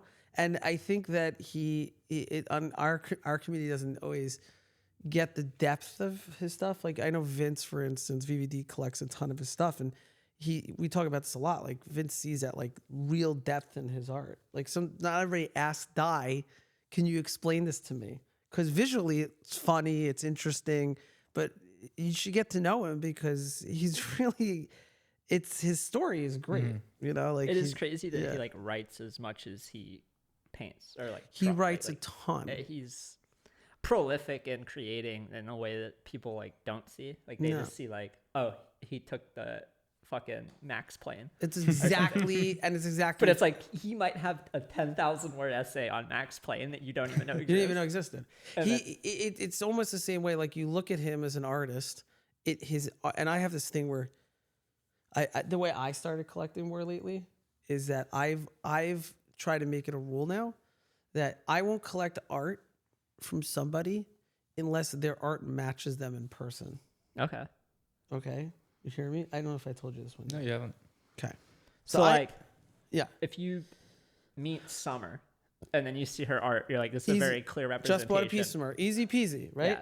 Joe Summer, Piece. her art. Joe, easy peasy. Joe's not very glitchy in person. No, but that's the not true. He's very surfer, glitchy in person. the skater background. Correct. With The skater videos. background, you get to know him. He's extremely neurotic. When you find out that he's like, in his own work and like these yeah, caricatures are like all of not those just things, random fuck people. When you meet these artists, and all of a sudden you're like, yeah, like Sam. I mean, Sam obviously. literally is his art, right? You're in Sam's art now. Let's not couple talk times. about that. Is that confirmed? I don't want. I mean, it's very confirmed. Eric. It's called the Isle of the Bloodless Brothers. So I just don't feel comfortable being in art. Oh, But You were in the You're in all of monument them. game. I understand. I'm in others. You were in the monument game helping someone not kill themselves. Is anyone? Or I is was it- helping them kill No, themselves. it's very clear by the facial expression. Oh, It was okay. Is that. anyone else in it? His wife. Fair. And Kind yes, of looks like Joey in the background. I mean, I'm pretty That's the sure other Joey is the other yeah, bloodless just from the brother. eyes, like Yeah. it looks like Joey. Yeah, Because yeah. yeah. you I can can't confirm, but Fair. I think can tell I think it's a by- really good guess. Yeah. you can tell by Sam's circle of like Rachel and Sila in the middle, and then Benny, Joey, Yeah. the count. Like you could tell Yeah. he puts it in there. But he is his art. So like I like the idea of meeting people and it's like, oh, they match art. Like you met like who you got me into, what's his name? Sorry, who you wear all the time, his clothing. Acid. Killer Acid. I mean, he is- You meet Killer Acid, you're like, all right, I love buying art from this guy because you meet him, you're like, oh, it makes sense. And I think there's something about living your art. Like Beeple is very much his art. Yeah. Like he really is, man. Like you hang out with him, you're like, hey, what's up? He's like, I don't know, I think things happen and everything gets great. What's going on? Like he's all over the place and he's super nice but like he is his art. So I think I'm trying that. And I'm not gonna say which artist I don't. I've actually So not when you collected. met XCOPY and you I saw haven't met him XCOPY. fading through the You haven't wall, met X-Cop? Yeah, I've never met him. you No, were you like, knew this that. guy's his Wow. art. He was a ghost on the screen. Okay, first of all, he follows me now. That's great. So I haven't DM'd him. I'm just gonna respect his anonymity. I think it's important. Do you ever find yourselves in these You met him. situations where somebody follows you and you really like and respect them and you get deathly afraid to even message them because you don't want them to have the perception of you in their head ruined? Because this happens to me all the time. Like who? So the first person that comes to mind is like Garrett Wilson on the Jets. Like, Oh, I don't have anyone like. okay, well, like the best wide receiver on the Jets, Yeah. who is from Ohio State. He like, followed you. He followed me like 2 years ago. He still follows me. I'm afraid to ever message him. Like, I would love to ask him and be like, you want to come on the pod? Like, I know it's off season. Afraid to message him. Guitarist for the band Polyphia. It's like one of my favorite guitarists in the world. Follows me. I have no idea why. Deathly afraid to message him. Even when Yeah, they're like in town playing a Yeah, show. I have no one like that. I'm also I would be the complete opposite. I don't DM XCOPY because like he probably has gajillion text DMs. There's even no points. I'm not even interested. If he was wanted to talk, I would be there. But like I think that's the craziest feeling. I'm that like, you I just have like this mad imposter syndrome where Yeah. like, I have imposter syndrome, but not that way. I do It's so get it weird. with especially when I was like single and in New York, and I was like tweeting because I have like a lot of crypto followers, and then I also had a good portion of like girls in New York that were just like e-girls, and I was like paralyzed. I'm like, I don't know how to tweet anything anymore because like, how do I tweet at my friends in New York, and then how do I tweet at crypto people? And I was I wouldn't tweet at all. Yeah. And then I just kind of like, I You guess I took a don't little have time it off. for, yeah, I took some Twitter time off. I don't have it for But then you got a tweeting. girlfriend. And I got a girlfriend. You're fine. My lovely girlfriend, Yeah. and now. I do I can think tweet when whatever you I have want. a good wife or girlfriend or whatever that like it makes tweeting like She follows me. She says my Twitter is kind of scary. You know what? I tweet like I Yeah. think. Like I Yes. don't really Same. sugarcoat that, but I'm Yeah. afraid to DM the people. Like I'm not. That's fair. I'm not thinking Okay. about like, oh, Garrett Wilson's gonna see this tweet about me shit posting. It's like I Yeah. don't care. You might have a DM from him. You don't even know. No, I do. I've You've I've checked. got to the point where I click the DM thing to like maybe message them, and I'm like, I think you should do it. I mean, the worst thing that they do is What's unfollow gonna me, happen? Yeah. and then well, I'm gonna cry. Yeah. why would you cry? So no. just say, hey, you followed me. I obviously love NFTs. Love to come you on the show. Like or just say, hey, I'm a fan. Thank you for following me. I would just ask to like get beers in New York, but Yeah. What? Does he live in New York? he plays for the Jets. Right. Oh, right. I knew that. I'm a Jet fan. Why don't we DM him right now? Not DMing him. DM right him now. on the show Not DMing him right now. tonight. And Tonight you'll DM him. And I would not lead with like, do you want to come on the podcast? Right. I would lead with like, hey, I'm in New York, DM him. but I'm not. Gonna If say you no. do it tonight. I don't know. We'll see. No. If you don't do it tonight, I'm quitting the space. Benny, you've you all quit, heard you that quit, before, but- Benny, you quit the space once a week. More than once a week. Like a few weeks ago, I quit like 6 times in one conversation. I've with Adam. re-added you to dozens of group chats. At this point. So I'm actually now in very little. You got the DM the group. number down. I was in too many. I was in too. First of all, I have this feeling. I have this thing now that if you're in a room with more than 4 people, it's probably too many already. So like if you're in a room with more than 4 people, you should only be in like 3 rooms like that. But it's just too many because like We have some good like 9 to 12 person ones. yeah, they're good. like- they're fine. Yeah. I like the ones that were in a little bit. You know, The ones that have like 4 people are like better in iMessage or correct. Signal. Not But Telegram. you know what I noticed now? If I'm in a room with 2 people in an iMessage, I can't fucking leave the chat. So like the other day, I tried to leave the chat with Rachel and Sam because I was quitting, and I was like, you know what, I'm out. And then I Take realized, me out of the peep. yeah, I was like, I Take me went out. I'm done.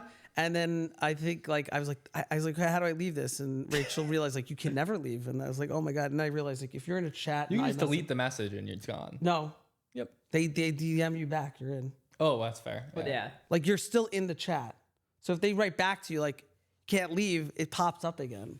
So I you haven't can had- never leave an IM message with whatever you Dude, call my it. favorite So ones are just like the people from the Creed concert That's a good where one. it's like you, Ian, and fucking Die or something, and we just Defiance. post the dumbest Instagram clips. I put a lot of Instagrams in there. But So definitely about Creed and stuff like that. so we're going to another concert. Are you a Korn fan? Not really. When is No. it? In May I have to get my tickets. Yeah. Where is it again? in Columbus. Okay.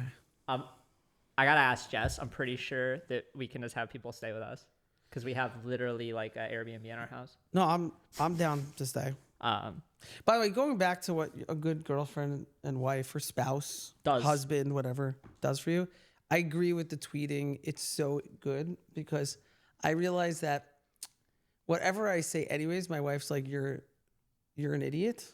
So like no matter what, my tweets are just not as dumb as whatever I say to her outside. So No, she looks at them and goes like, all right, this is like semi she can intelligent. tell when I'm on my phone. She's like, "What trouble are you getting into? Like, what Yeah. are you about to say that's like gonna cause a reaction to people?" Because she How- knows like I'll be just making a smirk on my face as I'm ready to like How bad is your poke a bear. your tweet like what do you call them, like ones you don't send out but you Oh, I almost don't really send out? have many drafts. Oh, I have a lot of drafts.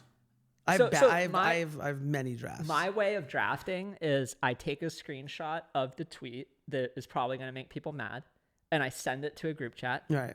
and then I just delete it because it's like I got You the, got the itch out. I Yeah. got the Right. response of like I really want to call this person out, but I don't want to deal with calling them out, so I'm going to put it in this chat with 4 people, and then they're like, "Yeah, fuck that guy," and I'm like, "Yeah, fuck that guy," And and then then leave it, yeah.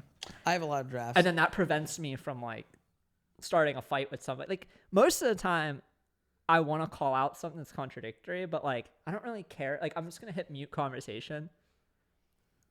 It also just doesn't help what I realize, like even if like you call people out, it just starts a conversation where they're like, why are you calling me out? And then like I don't have to defend myself. Like I'm like to look, it's not worth the time and effort. It depends on the person, but most of the time it isn't. Certain people, like if it's like a Ryan Carson thing, like I still have people who tell me they remember like me tweeting every time Ryan Carson says something stupid, I'm gonna sell him Uber. Like they remember that tweet. It's like that was worth it. Yeah, I just got blocked by Kevin? Kevin for like, Kevin Rose? Yeah. Yeah. I was very proud of him. Just now? Yeah. Was it about all his stuff burning down? No, he wrote this whole thing about burning his house burned down, his keys, but I'm still rich because it's in a bank. So I made a comment. I'm like, I'm still not buying your next drop. It's not that bad. It's not that bad. No, I mean you could. I mean, just to be fair, like no could have offe- said- I just don't need your look. I don't need Kevin Rose. I don't need your sob story. No You offense. could have said, "I wish your bank burnt down too." Correct. Exactly. I could have done way worse. Just like he blocked me. Like I mean, we're gonna take out the other stuff. I also don't think about. that's a crazy response from him either. Correct. He's just like, oh, whatever. All right. Block. Yeah, block. Yeah. By the way, which is Maybe it was all the ketamine. He just realized anybody who makes him mildly upset, he can just block it out. Yeah. Okay. So you don't have to take this out about the other people I talked about. You will, probably. Now I think What? about it. But yeah, when I talked before about some other people, this one you could keep in.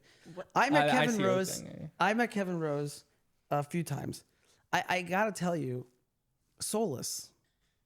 Really? Like completely soulless. He has zero going on. It is shocking when I watch any interviews he's done. I think he's literally mimicking another human being at that moment, because when you see him in person and talk to him, there's literally nothing going on. It's literally like he's an empty bag that just fills with other emotions of humans that he gets in contact with. And that's what he just spews back out, which makes sense because that's how he kind of made the NFT. And if you go back and listen to how he speaks, he literally is just like repetitive of what somebody else says. Like there's no initial thoughts that he has. I think he is either a robot, a sociopath, or he's just like dead inside or something. But like he was the most uninteresting human I think I ever met in my life. And you could keep this in there. Okay. Because like I don't really I care. got the perfect. Not a bad guy. I'm not saying this, by the way, like he's killing anybody or anything. I just want to be very clear. Like he did rug everybody, but he literally was the most uninteresting human I ever met in my life, which I thought, let me say that again, which I thought would be an interesting person, and shocked how uninteresting he was. So I have a perfect segue out of the most uninteresting human and robot to talk about BOTTO and KEKE. Oh, yeah. We were talking about this before Here you we got go. here. Now let's get to it. We were talking about Ardo as well. Yeah. Yeah, Ardo also. So just Monday. complete disclaimer that I own some BOTTO tokens and BOTTOs. These I do fine as well. gentlemen own both, or all three of the things we're going to talk about. I actually don't own a BOTTO yet. Okay. I own a BOTTO token. Yeah. Well, But I've been But trying. I'm just putting the To be disclaimer fair, out there that yeah. I've been trying. we are going to say things that might FUD our own bags that we all hold. But what are your thoughts on both the new BOTTO P5JS mint as well as I'm already blanking on the name of the collection that KEKE put out. But Exit Vector. yes. What are your thoughts? Oh, I love the BOTTO P5 collection. Did you mint any? I did. I Okay. minted 7, I think. Okay. Of the. Granted, it's not that visually crazy. Yeah. And I know everyone was like, I was kind of annoyed at a lot of the, some of the artists that made posts all upset about it. They're like, I can't believe how stupid collectors are getting. Like, why would they buy this shit? You can make this in semester 1 of P5. I'm like, man, if you can't realize why someone's buying this like 4 years into this, like, I don't know. Maybe they were threatened, or maybe they were just like, and they're all great people. Like, I think I agree with you, by the way. Did you mint any? I did. Also, the total money it made was $300,000, which is less than a Fidenza was or a Ringer was at peak. I mean, if And Fidenza that's was with like its- 750 Wait, it was grand. 300,000 with the one of ones? No, sorry, just the Just the one of ones made 300,000. just No, the the- 1 of 1,000. 1,000. And I think the 1 of ones made another $300,000. But Yeah. for they put on physical exhibitions in London. They are going, traveling the country. They have a team. It's not like they didn't extract millions of dollars. I mean, for reference, they just sold a one-on-one from the Genesis period for how much ETH? it was like over. It was like over 100. 100. 110? So the amount from this total drop or whatever is like similar to what they got for selling one piece that they made 4 years ago, 3 years ago. Anyway, Are we? How honest do you want us to be here? I want you to be honest. Okay, this is what Because I I thought it was. I agree. Adam and I have talked about this, and he knows how I feel. We agree on this probably completely. I say bring it all on. Yeah. I don't give a shit if it's KEKE, BOTTO, Ardo, Schmardo, Fardo. It doesn't matter to me. Like, bring on as many autonomous agents artists as we could possibly bring, because I think it's really cool. I think it's an interesting way of looking at this and being kind of like innovative, interesting. Who's better? Which art you like? Like, personally, I'm going to be very honest. Like, I actually like KEKE's art a little bit better than BOTTO. I think BOTTO, some people like BOTTO's art better. That's fine. I like KEKE's art visually better. Yeah. But I like the concept of BOTTO as an art project much better. Which is the beauty of And this, I think right? could BOTTO have better visual outputs? Totally. Right. It's like KEKE is well refined to have a certain like It Like, was does built, KEKE it was need a built to token? do that. Does it need a token? No. Does it make sense that I don't know if BOTTO needs a token either. it by the completely way. needs a It token? needs That's a the whole token. The point. function is a voting mechanism. I'm still not so sure. I disagree. How That's should people because you're a vote? human. I would like to be. because you have BOTTO token and you're incentivized to pick good How many outputs. How many tokens does BOTTO have? What do you mean by that? How many Circulating? No, I want ERC20 tokens? No. BOTTO, the autonomous agent. How many tokens does it have to vote? None. That's not fair. Okay, maybe it'll get there one day. But the No, whole but- point no, is that hold on. it's I a want- 3-year-old. Wait, 3-year-old but child. Can we continue on? I want to understand why you don't care about the abuse that you're giving right. to this autonomous agent by giving it no votes so that you could vote for it. Don't you think it should have a? Don't you think it should have a You're right. voice? Maybe it should have a voice. We can pitch Thank that. you. All right. Okay. I think BOTTO should be able to vote on its own up. I like it. Right? BOTTO Give should it some sound like tokens. Scarlett Johansson. Yeah, give it Yes. some tokens. All right. By the way, No, I'm not fair. saying away from you, but have a conversation with it. No, that's fair. I think that's a great idea. But I think the point of the token Yeah. is for currently humans Yes. to be There great. is a point of the token. Yes. The Agreed. point Yeah, is I didn't say the right. Yes, there we is. vote on what we like as an output, and then it trains like, oh, this is a good output, and then it's going to start making stuff down that path, Yeah. and then that goes to auction. People like it. The higher it goes for an auction, that money goes back to the people that have the token. It's a closed loop. It makes I have sense. no issue with that. I just wish that It should have a vote. I think I that's think it should have a totally vote. something you could do. Right. And by the way, to be for the record, Simon and team, I agree. Simon, Mika, like Nika, and I agree with Adam here completely. Really, truly believe in this project. In some ways, I think they believe in, and it's not a knock on Mario because I know he loves it, but I think Simon might believe in it more than Mario does. I think Simon lives and breathes this because he believes that we need to push these limits, and they spend money and do things like putting on physical exhibitions, trying to get people to understand this. I think KEKE will do that as well with Fellowship and that group over there because I do like them and DD and was it DD right? And who's the artist of KEKE? Dark Santa. Santa. Dark Oh, Santa. the MIT Dark- alum. Yeah, MIT alum. Like I personally don't get like I think that these little like arguments between the two. I think it's actually really healthy. Honestly, I hope there's another autonomous agent comes out that's even better than all of them. Well, yeah, we and want then there's even a bigger argument. want it to get better. Yeah, like I love this. I love the whole discourse of it. I love how one people think is better than the other. I think that if you speak to both teams, it's fascinating because they actually have a lot of respect for each other, and I think they're both in the same, auctions now. And I think to me this. What you said before is with artists who get mad at it, I don't get it either. I don't understand. I personally think BOTTO is just a completely different league than KEKE. And by the way, that's fine. Yeah, like it's much more thought out. It makes more sense. It's tokens on ETH, outputs are on ETH. It's trying things like the KEKE token kind of feels like it just can't. And I have a lot of KEKE. It came out on the AI agent hype on Solana. For sure. Does it make sense that exit vector's on ETH? I don't think so. Does it make sense that it's currently in a Christie's auction alongside Pindar, who's been doing this for years? BOTTO, it's been doing this for years. I don't know. I don't know if I agree with that because I think like you need to like put new things in there. Totally. I just think like You know, look look, at all the other artists. Pindar's thing in Christie's, if we're really getting into it, like, the biggest question I have is people are like, it's only a physical. There's no digital to it, right? So it's. I don't care at all. I just say like, but some people do. as an artist, like you look at everyone that's in that auction, and they've been doing it for so long.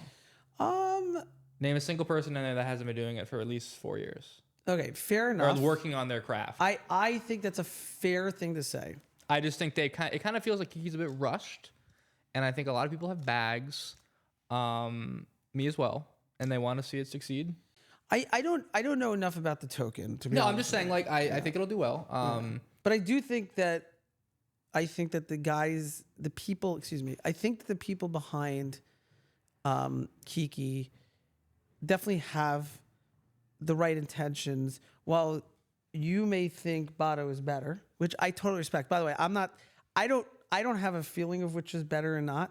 I've also seen put alpha out there. I've seen some people who have created some autonomous agents that have not been released yet that I think are killer to like kill them both like by a mile. Well, I think that's kind of the point, is that like Right. you look at all of these like early Genesis BOTTOs and they're ugly as shit. But that's like the point. You can see the evolution over like every time these models get better.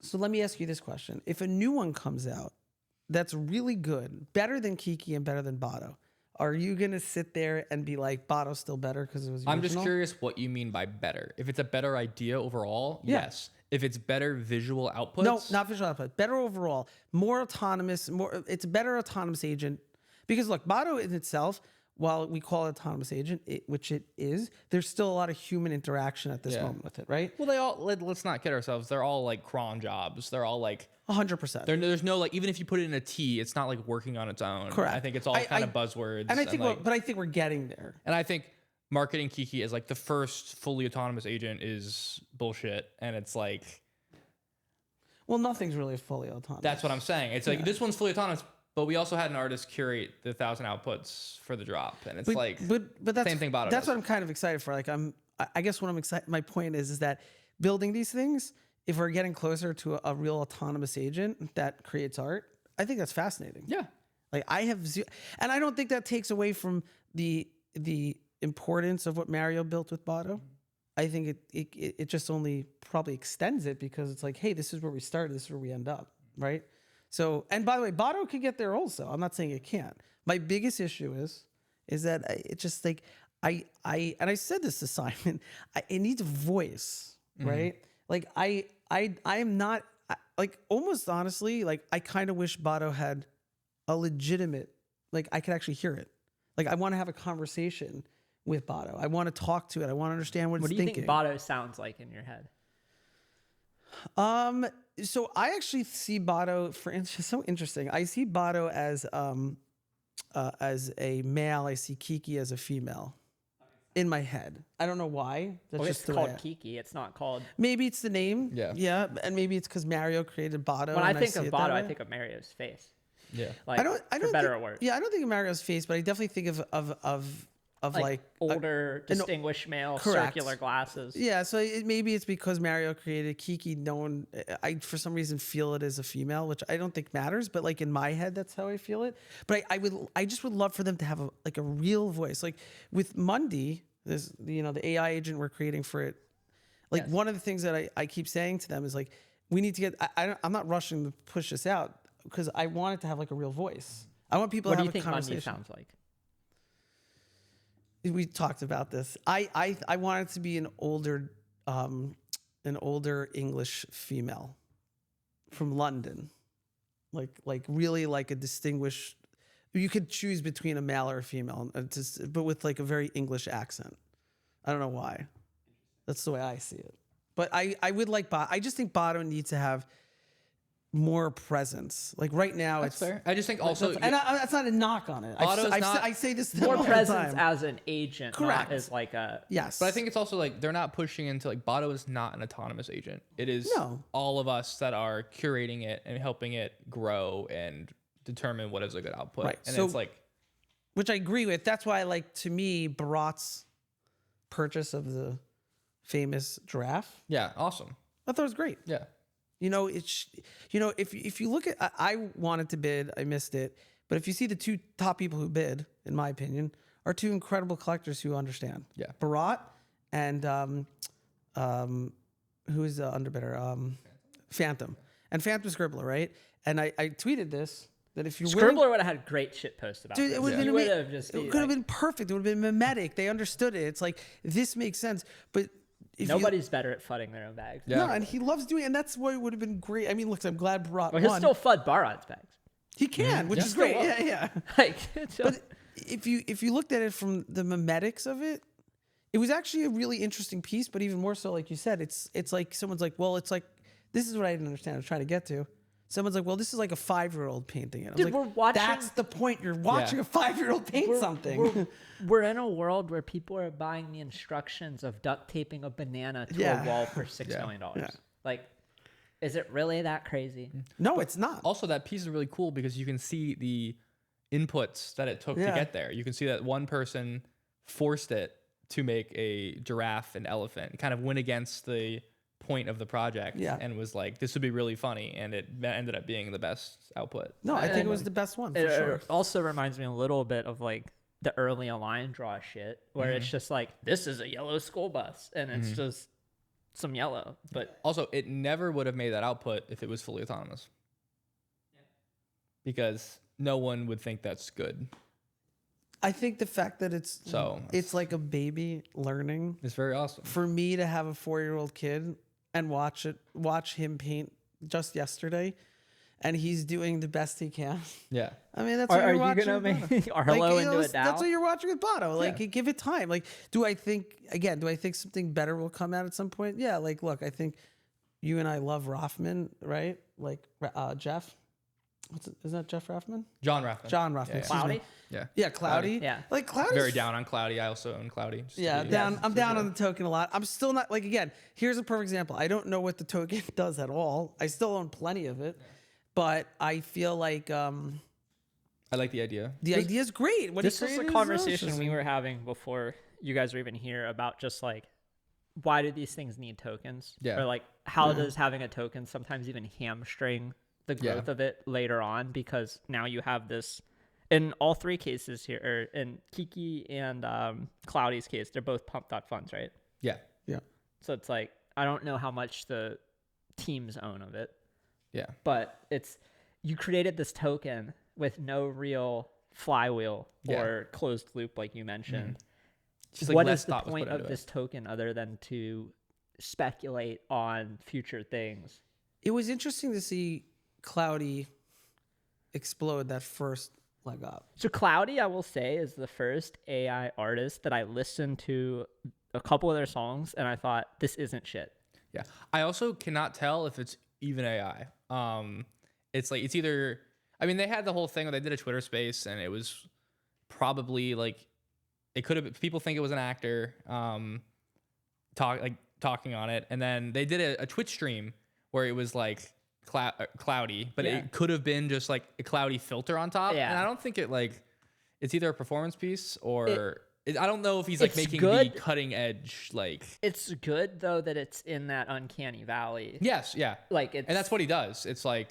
It's not very clearly AI and like, oh, this is like because sometimes you host Twitter space and an AI bot comes up and talks and it's like you can't even have a conversation with it because it just talks in its own world without taking any inputs. Well, and they've had like superstar sort of musicians in they had Asia. Blade comment on it too, and like Grimes AI followed it for a bit. I don't know if it still does, but Blade has not tweeted in 3 years.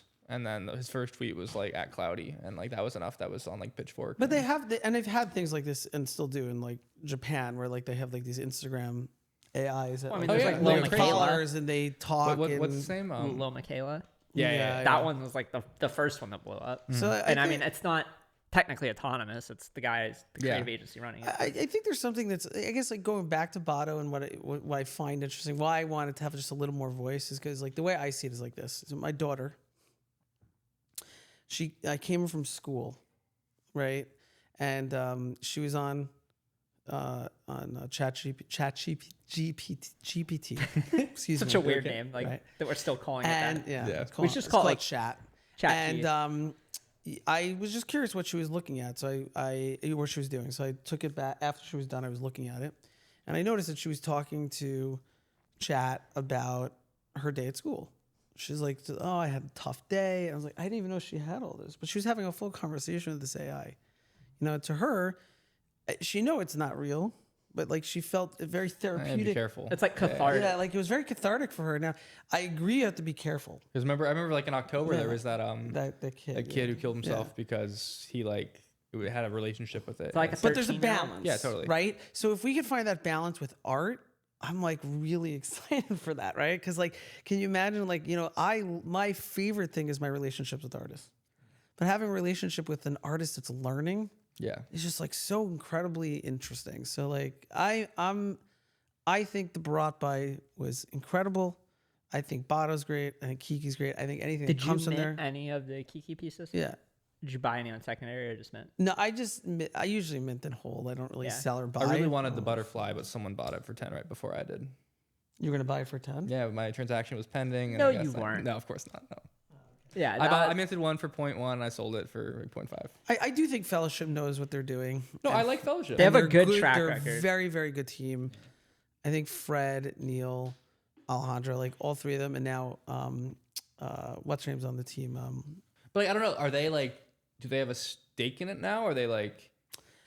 I don't know. Or is it just? Yeah, I don't know. I don't know. It's also like, to me as a speculator, you just watch this big auction or this big mint happen. You just see all these secondary sells, and like the token price is just. They did say there's gonna be a token buyback. Yeah. But like, it would have made so much sense if it's just like instantly did it. And it was fully it should have been unchained. It also like, what's the token buyback do at the end of the day? It's just you're wasting money. To be fair, You're artificially pumping the price short term so that other people can just sell into it. Like, I would rather them take the money. Like, I'm not a speculator on But this. they could just give you a portion or like. Or just like reinvest it into like having physical installations like BOTTO. Yeah. Like, do shit to I propagate don't think it. Fellowship has really anything to do with the token as much. Like McCall is there now, and she's an incredible. It just creates this like additional friction Yeah. / like.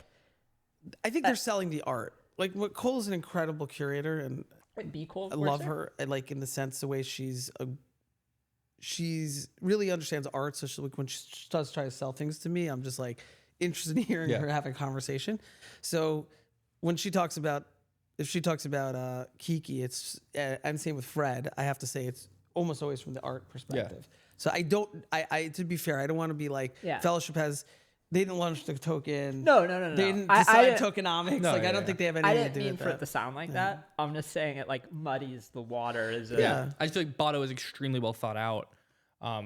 If they didn't, if it's not well thought out, they had a great 4-year run. You know, they've kind of. I wonder if at the beginning it was totally thought out that way, or it was people like Simon and others that came in and like, okay, let's. Well, make this very better. early on when you got the airdrop, you could stake it and That start. was like getting right away, rewards. right? Yeah. That was right away because I didn't sell mine. That was like one of the few airdrops I didn't sell because I think they gave it to you based off like super rare volume or something. Yeah. Something related to super rare. And I was like, I'll just hold this. Like, this. I didn't even know where my tokens. And are. BOTTO, it's like we're also talking about it. It's had all these drops. Price was not that crazy. Like I think I bought most of mine around like 60 cents. I think it's down to like 30 or 40. Yeah, it's a good price. No, like total Market market cap cap is like 18 mil, and it's just like I'm not selling at that price. Like you're looking at so much other stuff that's like Zerobro went to 700 mil, and I'm like BOTTO. Dude, even like the Zerobro offshoot tokens like OPM, like the AI music 3 or music agent for Web3 people, like that shit went to like what BOTTO was. Even at one point, KEKE was the same price as BOTTO. Yeah, so I'm just like I'm slowly buying. I'm not selling any of it. Do you vote every week? I've started voting. So before you guys didn't vote. I didn't stake my tokens. You didn't vote for the one piece I finally wanted to sorry. get. Yeah. the fucking the voting used to be cumulative, so like you could stake your tokens and not vote for a year, and you would have 53 weeks worth of voting tokens. And you'd shoot it into one, and then And that's what I did because I didn't vote every week. Now I have a thing on my phone that like goes off Mondays at 8 o'clock that says like vote for BOTTO, but I only do it like once a month. And I voted for the first time because I don't know. I mean, I have a good amount of tokens. I don't know how much I'll get. Honestly, like this will be the first week. It's better than nothing. Yeah, but I have a lot of tokens. Yeah, like, I'm not gonna like. It's worth voting because then you can directly influence it. And like, if you think you have good taste, like some of the outputs that get chosen, I'm like, who the fuck voted for this? Yeah, like, this looks like shit. But then I have people who think my taste sucks, and the ones I voted for sucks. That's like interesting dynamic.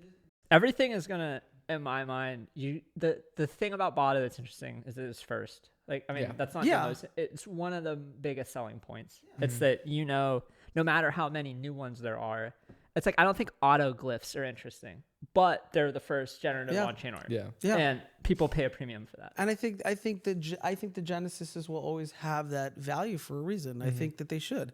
I think BOTTO is a great project. I think that it was a unique thing that they did 4 years ago. They took a chance, and like Adam said, like, they're still thriving. Yeah. Considering what they've gone through, like, and what the market's gone through. Yeah, most things die instantly. Yeah. So, like, I mean, like, the last 4 years is insane. For sure. Look what happened, like, with nouns. Oh, my. Great idea. Just crashed and burned, man. I blew a lot on I was going to buy one like a couple days ago because they're down to like 2. Are they still coming out every week now? Every day. They're still coming out every day? That's the whole point. I thought they got voted. I thought it was voted that it It's would like you could take your money out if you want. You could redeem against the treasury. So there was like the ARB got closed. So all the people who were buying, like there was 2 factions in Nouns. There was like a bunch of DeFi / like real value people who were just trying to get the proportion of the funds in the DAO relative to the amount of Nouns owed. And then there was like I'll call them like the Nouns truthers, or like the people who were just like, we don't care if we burn everyone's money, we want to propagate Nouns. And those were always clashing. So like anytime there was a big proposal of like spending a bunch of money, the people who were like, this isn't worth the value would vote no. And then the people who wanted to propagate it would vote yes. And then eventually it was like, well, how do we get the people who just want to make the money out? And then they added that mechanism. That's so interesting. But I sold mine for, dude, I thought at the time I was selling like the bottom. I sold them for like 30 ETH. Oh my God. Yeah, they're 2, right? Because I paid 100 for both, like 100 each. Yeah. So I ended up losing like 140 ETH. You know, I sold 2 punks, floor punks, at one at like, I think it was the highest floor punk sales. Like 140. It was 120, I believe, was the top floor punks. I think that was mine. Then I did another one for like 118 at the time, Ether. And right after that, like the price started plummeting for floor punks. But I remember at the time thinking like, it was just a lot. I was like, I haven't sold anything. I was starting to sell PFPs, and I'm like, let me sell these 2. And I remember that feeling of like, right after, I'm like, oh man, I'm such an idiot. I should have just waited till there were $1 million floors. And I look back and I'm like, oh man. But I do think punks, out of anything, actually are going to have a tremendous rebound. I don't know if you care about this at all, but like, do you have any thoughts on Meebits getting acquired? Yeah. I have no thoughts. I like Sergito. I think I have no Meebits. Yeah. Because they raised money. They raised a good amount of money, right? From one confirmation. They gave helped them buy backing. it, right? Or like, yeah. One confirmation has been early on a lot of bigger projects in our space. I think Nick has some interesting videos in the snow. Nick Tomato's been hard on the the videos. His brother Mike's great. I think they care a lot Is about that his art. brother? Mm-hmm. He has a Meebit picture? Yeah, he might have one now. I don't remember what he had before. I think that'll be great to work with. I don't know Sergito. anyone who cares about Meebits more than Sergito. He literally lives and breathes Meebits. I'm in a DAO with him, and we own like, I don't know, 40 Meebits or something. We've owned them since they were like 3 ETH. Every time the vote comes up, should we sell these? Sergito's just like, I love them so much. His brother? Or his different one? Yeah, no, that's his brother. Oh, wow. I don't know if that's public. But he was hitting me up about TokenWorks stuff. I was going to have a call with him this week. Okay. Nice. Unrelated. No, sorry. What's TokenWorks? That's his company.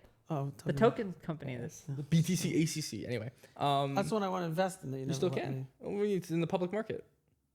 What? You buy the token. Go to Wait, I'm confused. Go to btcac.com and you hit swap. For TokenWorks? No, for you can buy the token on the public market on a DEX. Wait, I'm anyway, so let's confused. continue. All this time that I want to invest in your company, now I can buy a token in it? No. If you want to buy the project that I came out with, you can buy it publicly. Let's do this Anyway, after. Okay. You were supposed to tell me just what to buy. Yes. So why didn't you tell me this? You told Mike and you didn't tell me? You got to buy my golden handcuff. You gotta buy every project I come out with. I do buy every project. And you're in. Okay. We'll talk about this later. There's nothing that you're not privy to. That's I know. Not on the public market. Okay. Like, yeah. Sergito. King of Meebits. I think that if anybody cares about something as much as he does, I will always take a bet and gamble on that person. Yeah. Is he sunsetting Popset to like go full time on Meebits? Okay, Popset he's gonna be working there a little bit. His partner's taking over most of it. I'm an investor in Popset, and I think it's a great idea.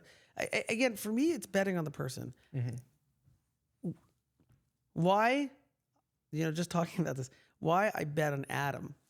Why I bet on you so much? I tell him all the time is because I like to bet on people that have like this conviction and this creativity, and you constantly have that. So betting on someone like Sergito and betting on someone like Adam, it to me is a very similar way that I would bet on an artist, right? If they're going to put that time and effort and conviction into it, then I will gladly give them my money, even if it goes to zero. And like Adam, you've constantly Like you don't just throw things against the wall. I mean, I think that's a nice analogy, but it's not just throwing it against the wall. You put your time and your effort to really try to create something that is different, unique, and if it fails, you go on to the next thing, but you never lose out on what you created. I appreciate it. Yeah. No, most of them, I've lost money on all of them, but that will change It's the eventually. keep gambling meme, dude. Yeah. To be fair, I've lost money on all of them. Also. Well, the thing is though, like, let's be real, like someone made money on it. Yeah. You know, if I lost money on Someone ate. it. Someone Yeah, ate. Yeah. And that was like PvP. Like people fucking hated that. Yeah. Like, because people were like, "Oh my god, he stole my tokens!" Like, I put like at least 2-3 ether. I didn't even understand it. And all my ETH kept taken away. I was like, yo, what's going on here? I remember telling him before it came out, I was like, if I own my tokens, I don't want someone to be able to take them. But it's so funny because like if I diluted your tokens to 0, like you wouldn't care, you know. No, but if right. I physically take the tokens out of your wallet, Right. I'm like the worst person in the world. Yeah. And it's called PvP, and the whole point was that someone would take your tokens and sell them into the pool. You know what? Someone ate. That was a learning experience. I was like, fuck, no one likes this. Like, yeah. I didn't know how to articulate it in a Telegram chat. I was like, this one isn't for me. Yeah. I just didn't understand. But I had a lot of people that were like, that was such a cool fucking idea. Yeah. And it didn't, I mean, it worked. It just like, people didn't like it. And so, I love when like my sections of Twitter overlap and like Jeremy will tweet like, oh, this Adam guy is like cracked up. Like this, this is gonna be something to watch out for. I think he made money on that. Yeah, he messaged me. He's like, also I was at my girlfriend's apartment and it's like, I don't think she was my girlfriend yet. And I was like, I'm just gonna like, launch this project and then I'm gonna like go to bed. And I launched it at like 11 and then the site immediately goes down. Yeah, I remember. And I also made the auction times. The first hour, they were 1 hour long. So everyone's like trying to defend their tokens and the site's just dead. And I was like, actually, I have to stay up for like 3 hours to fix this. And yeah, so that was. So let me ask you this question as we wind down, because I think we've been on for over 2 hours. We gotta cut a half hour. Yeah, we cut a half hour at least of this episode. You have to take out. Yeah. Okay, so Adam, as we wind down, I want to, the question of what's next isn't really like, I'm sure there's next. I would say like, what do you want? Like if you had like to wave your magic wand to create the most ultimate project, not what is it, but what do you want out of it? I have no idea. Honestly, that's a great question. I ask myself that every day. Yeah. If he knew it, he'd be building it. Yeah. I want a project that'll make everyone a bunch of money, and that's impossible. Why is it important for you to make other people money? What is this? Everyone You should have prepped me with these questions. Everyone will No, eat. that's if I I want prepped everyone to you. eat. Yeah. He wants everyone to eat. What Everyone to eat forever, which is impossible. But Well, I mean, maybe it's impossible. Maybe you need to create something that's That's not so true. possible. We need to bring back home. Yeah. Everyone will eat. Well, they did. There's IMG now, infinite money. oh, glitch. that's just a straight Ponzi. Yeah. Yeah. That one is a straight Ponzi. Like, yeah. So I should sell my IMG. Yeah. You should have sold it like 2 weeks ago. I don't know. That was a little. I'm higher. shocked at all the things you find yourself in.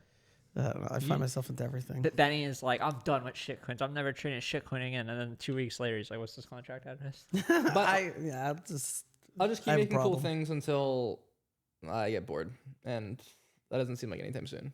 I'm having so much more fun now than I was last summer when I was just kind of like in maintenance mode working on Vulcan, and Vulcan was great, and I still work on it. I still fix it. I still run like all of the sales bots for like Beeple, XCOPY, Die, Lucy. I have all Summer. these sell bots on alerts. Yeah, like Sam, Crash Blossom, probably everyone we've named in this episode. I run their sales bot.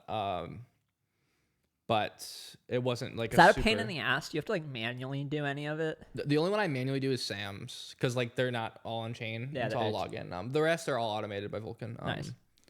But what? Tell me like what you get out of that. Like, when you see the sales bot go off, is there a feeling of like excitement for you? In the sense of not only that you're excited for the artist, but you kind of were the one who created that. Yeah, it's broadcast? awesome. It's like I feel like I have some, play into it. I have my piece and like my part in the whole ecosystem, and even like for Onchain Heroes just came out, and this is not like art related, but they're using Vulcan, and they're like, I'd love to pay, and it's like that's just great to hear that I've made something that's free, that people appreciate, and it's like. Do you feel like all these creations are your art? I think it's somewhat of a creative outlet. I wouldn't call them art. I've been trying. It'd be really cool to make like financial art on chain. And I think Circle was kind of like that. Like I had Yeah. I got a lot of DMs from a lot of artists I respect when that came out, like Ripcash, Beeple, and they were like, this is a really cool art project, which I didn't view it as, but I don't know. It is. I think Bats was talking about Bats too. It was like, we should just replace all graphs with circles. Yeah. Like, why not? And it's funny, that one too was like out of necessity. It was like the reason it's a circle to show the price is because there's no deck support. Yeah. And it's like the reason there's no sell button is because I'm stupid and like and I was like lazy, didn't want to like work on it anymore. You should have just actually not had a sell button. That could- would have yeah. been more interesting Yeah. if you couldn't ever sell it, by the way. I mean, you already had half the people thinking they Yeah. couldn't. May as well just had the other half. Yeah.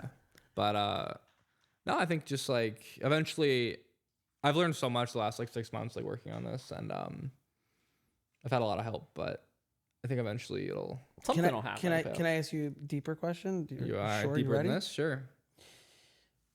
When I've noticed with you, and you know how much I love you and how impressed I am with you.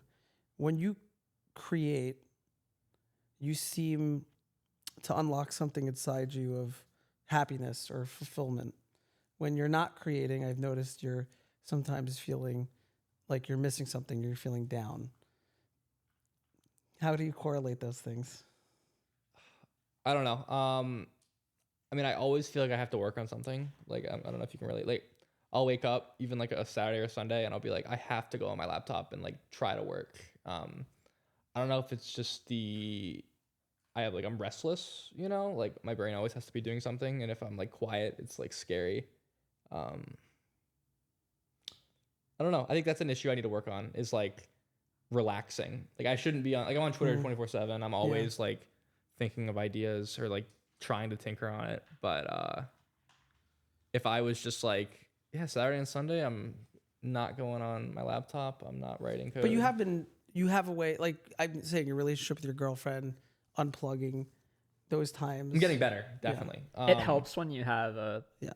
partner that is able to like Well, drag you away. It's an outlet. Yeah. Like for me, there's certain times where Jess is just like, can we do this thing today? And then my like one part of my brain is like, no, I need to do this. And then the other part of my brain is like, you need to just like stop what you're doing and be 100%. spontaneous. Whereas like if not, it's like you're always on Twitter. I was just away this weekend, and of course Trump made that announcement. Yeah. And Well, you didn't miss anything. Prices are back to where they were when you left. and I regret for like 2 hours. My wife was like, "Hey, we were at this hotel, and there was like this thing for chocolate making with the kids." I'm like, "No, I got to stay back in the hotel room and trade." And then never like, this and I effect, realized right away, I'm like, "Wait, this is You're not- never going to be on your deathbed yeah. thinking about the time that Yeah. you spent away from your kids Correct. to trade the Trump truth social tweet. True talking." And then everything came back down. I was like, "Oh, what am I doing? I just wasted 2 hours of my life there." And on the way home, I was saying that to my wife, and you know, we constantly looking at charts or on Twitter and not wasting our time, but I think we're looking for something like sort of thing. And I know you and I have talked about this. So like, I feel like though creating and creation is a better outlet of that. It just can consume you sometimes so much because it takes like, you know, I feel this way as well, that you're constantly thinking and trying to fulfill this bucket that can't get full. But, you know, do you think that as sometimes that curse could be a blessing, and that you're able to think of just some incredible ideas and things that just keep coming your way? Oh, definitely. But yeah, it's a bit of a curse. Like even like BTCAC launched on like Friday, and I instantly like was like, all right, now what am I gonna make next? And that's ridiculous. Like I didn't take like a day to just be like 5 minutes. finally Like, you deploy. deployed it, and I and was you're like, now what can I integrate this with? And it's just like, but also I think I've had I talk with like with Adam from FriendPet a lot, and I'm like, I need to like do more. He's like, I mean, dude, you've came up with like 6 projects in 6 months. Like that's great, you know? So it's, there's a happy medium. You'll definitely It's find hard. too, like the more time you take away, the better I feel like your ideas might get. It's like when you're staring at the skin of the elephant, when your like nose is touching it, it looks way different. And then when you like step back, you know, 20 feet, you're like, oh shit, like it's a fucking elephant. You know, like, texture on a wall. I feel like that's one thing, like being with the partner with helps a lot. Yeah. No, and I get that a lot. Like, you know, I go through my swings also. We talk about this a lot together. But like, you know, sometimes I just had somebody, a deal I pulled off, I helped pull off. And the person said, I thought you would be more excited. And it's a big deal. And I helped, you know, kind of maneuver around it to make it happen. And I said, I am, but I'm already thinking about what we could do next. And, you know, the person said, you have to learn to be in that moment. And I just think like our conversations a lot, like when we have them, we both miss out on those things sometimes. And I just wonder, and I know, you know, we've talked about this as well, like how as a community we could find a way for all of us to be in that moment a little bit more, you know? I think it just comes down to like your own personal relationship with it, like being present. Mushrooms, think help me be a little more present and thankful. I've had mushrooms in months. Really? And I mean, I have a bunch on me. I might take a but those, like, because I am sober from everything else now. Yeah. The mushrooms help me like just be happy with the day. It's like I went for a 5-mile walk and like took a nice shower and like watched a show with my wife and it was great. Yeah. It's like I didn't. Right. You know, I missed out on the meme coin that went up 15x in an hour, and I fucking didn't get rugged on that other project everyone else got rugged on. There's always another. Yeah. But it's like whatever. Like I had a good day. Like the oxygen felt good, the wind felt good. Yeah. Like looking into my wife's eyes and having a fucking conversation felt good. I'm at a point right now where like I'm pretty dissociated from the market. Like since Trump came out, honestly, I felt like when Trump came out, I was like, this is not what I want to see. Like I'm not super thrilled that our president made a meme coin. And then 2 days later, it's like, oh, I'm really not super thrilled that our first lady has a meme coin. And I'm just like retreating to my video games and watching shows with my wife. But I've spent more time with Jess over the last like month and a half than I have in the last like 6 months before that. Just because it's... I think being present is the key. You know, again, I go back to like, that's why I love to collect art, because it makes me feel more present rather than meme coins. But I didn't go back to Toledo. That was like one of the more surprising... Well, there could be a great event coming up that we should all be there. Let's go. Just gonna we'll give I a little teaser. I didn't go last time. I was busy. No, you weren't, but you're gonna come this time and make sure of it. I will offer if you ever need picked up from the airport. Yes, driven. that's right. You're that close. So two hours. I'll give a little closer teaser. to Detroit. This will be out in a few weeks.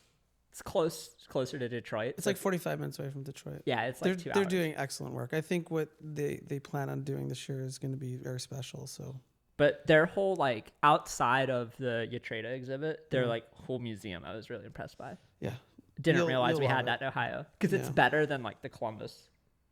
Yeah. And Murakami's doing a thing in Cleveland this summer. I'm gonna go with some friends. Oh, that could be a good timing then. Yeah, it's good to know. Where in which museum? Cleveland Art Museum, Museum, which I've heard, I guess, good things about. I feel like I'm a imposter in Ohio. It's like people are like, "Oh, you must have been to the Cleveland Art Museum," and I'm like, "Actually, no, I've been to Columbus because I live in Columbus." And they're like, I have imposter syndrome for sure. Are you even in Ohio, bro? Like, but I don't have imposter syndrome for that. I have imposter syndrome for a lot of things. But when people are like, "Wait, you didn't know that?" Toulouse-Lautrec lived in Paris in 1905, and I'll be like, no. I used to like feel like, oh man, I should know these things. I've got to a point where I'm just like, I don't really give a shit. Like I'm very honest with traditional art people when I meet them. Like I know nothing about art. You're gonna teach me because I know nothing. Yeah, I have been to that institution, that museum. If you have a great one, send it to me. I used to feel like that. I have imposter syndrome of other things, not that. I'm very honest and I just don't even care. You know. So like, I find it's better to be like upfront and just be like, I don't know. Yeah. And then you'll just learn something. Like with Avi. Yeah. Yeah. Is he in town? I don't know. We should text him. You're we should have him back on the show. There's a lot of people. I've text ran into this thing where like I want to invite more people that we've already had on to go deeper with them than I want to invite new people. It's like this weird, I don't know, we're at like 65, 70 episodes in. And I'm like, we have this roster of people we've brought on, and it's like, why would I want to talk to a new person when I felt like in the first conversation, like we didn't get to talk to Adam enough? Like we did. Certain conversations we've had, especially with the two guests, where like one of the two guests felt like we didn't ask them enough. Like Guy Norcal is on that list because we had him on with Sam, but we just I spent feel like maybe an hour talking Now to that you Sam. say that, we should just maybe have one person on at a time. I think it's This is way better. yes, because then you don't feel as like, I don't know. I feel like when we have two people on, we feel a little biased toward one of the. It just you don't know what the conversation. Also, like one person's more talkative than the other, and then they, you know, we didn't get to know Adam as much last time. Mm-hmm. Now we did. Like, Tony was too busy talking about that he likes getting his cotton in Italy, but it Oh my God, we it weren't- made in London, and I was like, Tony is first time I met him, I was like, he was you wearing couldn't relate sunglasses. to that. Yeah, Tony is a unique. I do human want to go who to is Italy amazing. just to I visit love Tony. Tony, And, And I love all the stories that he has about his clothing and his places he visits and his food, and he's so eclectic that way. Yeah. So I do adore and appreciate that. But I'm glad that we got you. That'd be a fun trip. I'd go Yeah, there. we I'd should all there. go. But I am glad. I agree with these that we got you alone. are you going back to Marfa this year? Yes. Okay. Book. Did you book it? I haven't booked Yeah. anything. Okay, I need to book it. You guys need to book. Am it. I is it? staying In with? October? Am I not I'll staying send with you you? the Okay. I might have an extra room. Okay. Let- Jess isn't coming. She's not coming. So it would just Are be you me. coming? I tend to stay with my IRL friends. Not that you guys aren't my IRL friends, but like friends that people that don't know anyone else. You know, No, like, for sure. Yeah. Actually, I have to say, You got a lot of I crypto have friends. met his IRL friends, and they're actually really nice. They're great. Yeah. I like them. I'm going to visit them next week. Yeah, They live in Marfa. They live in Austin. Oh, okay. And so it's like I don't get this. I see them like once a year, and So so, it's it's like nice. yeah. But yeah. they were super nice, and they're they amazing when they people. come up to New York and I met them, they were nice. They're just a good group of people. I I like keep that. good company. Thank you very much.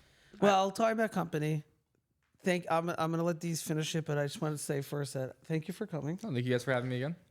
Adam, also known as Rhynotic. I adore you more than almost anybody in this space. I believe in you so much that I've offered to invest in any company that you build.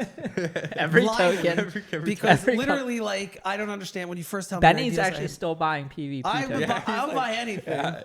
But also, like, I think what I want to leave with is that we need more individuals like you in this community, because building everything now is going to be so important to the future. Like we went through, we're going to go through the scams and the grifts, but everything that we're building now, there's no failures when it's the future has to be built on foundational things that have experiences. So just please keep doing what you're doing, because you are an incredible patron for the artist, a great person, and one of the best builders in the space. I Yeah, appreciate we it. want to see more people fucking shit up. Yeah. And then with Throwing that, darts. I'll let this guy Yeah. have the last word. The only other. Do you want to ask the album question? Sure. If can ask you me. only had one album to listen to on a deserted island, what would your album be? I think last time I said Kanye, which Yeah. is crazy. We gotta.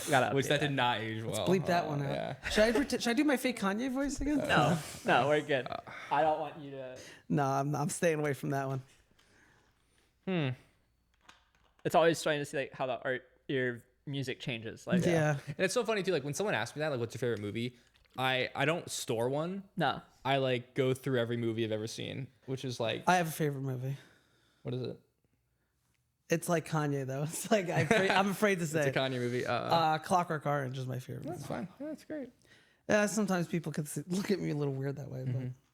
But Lately I'm listening to the new OK Lou album, Okay. and I take it with Okay. me because it's great. fresh. Yeah, it's fresh. Yeah. All right. I like that. Nice. All right, we'll wrap it up. This has been a long convert. But Yeah. How long we got? She's gonna have a lot of work editing this.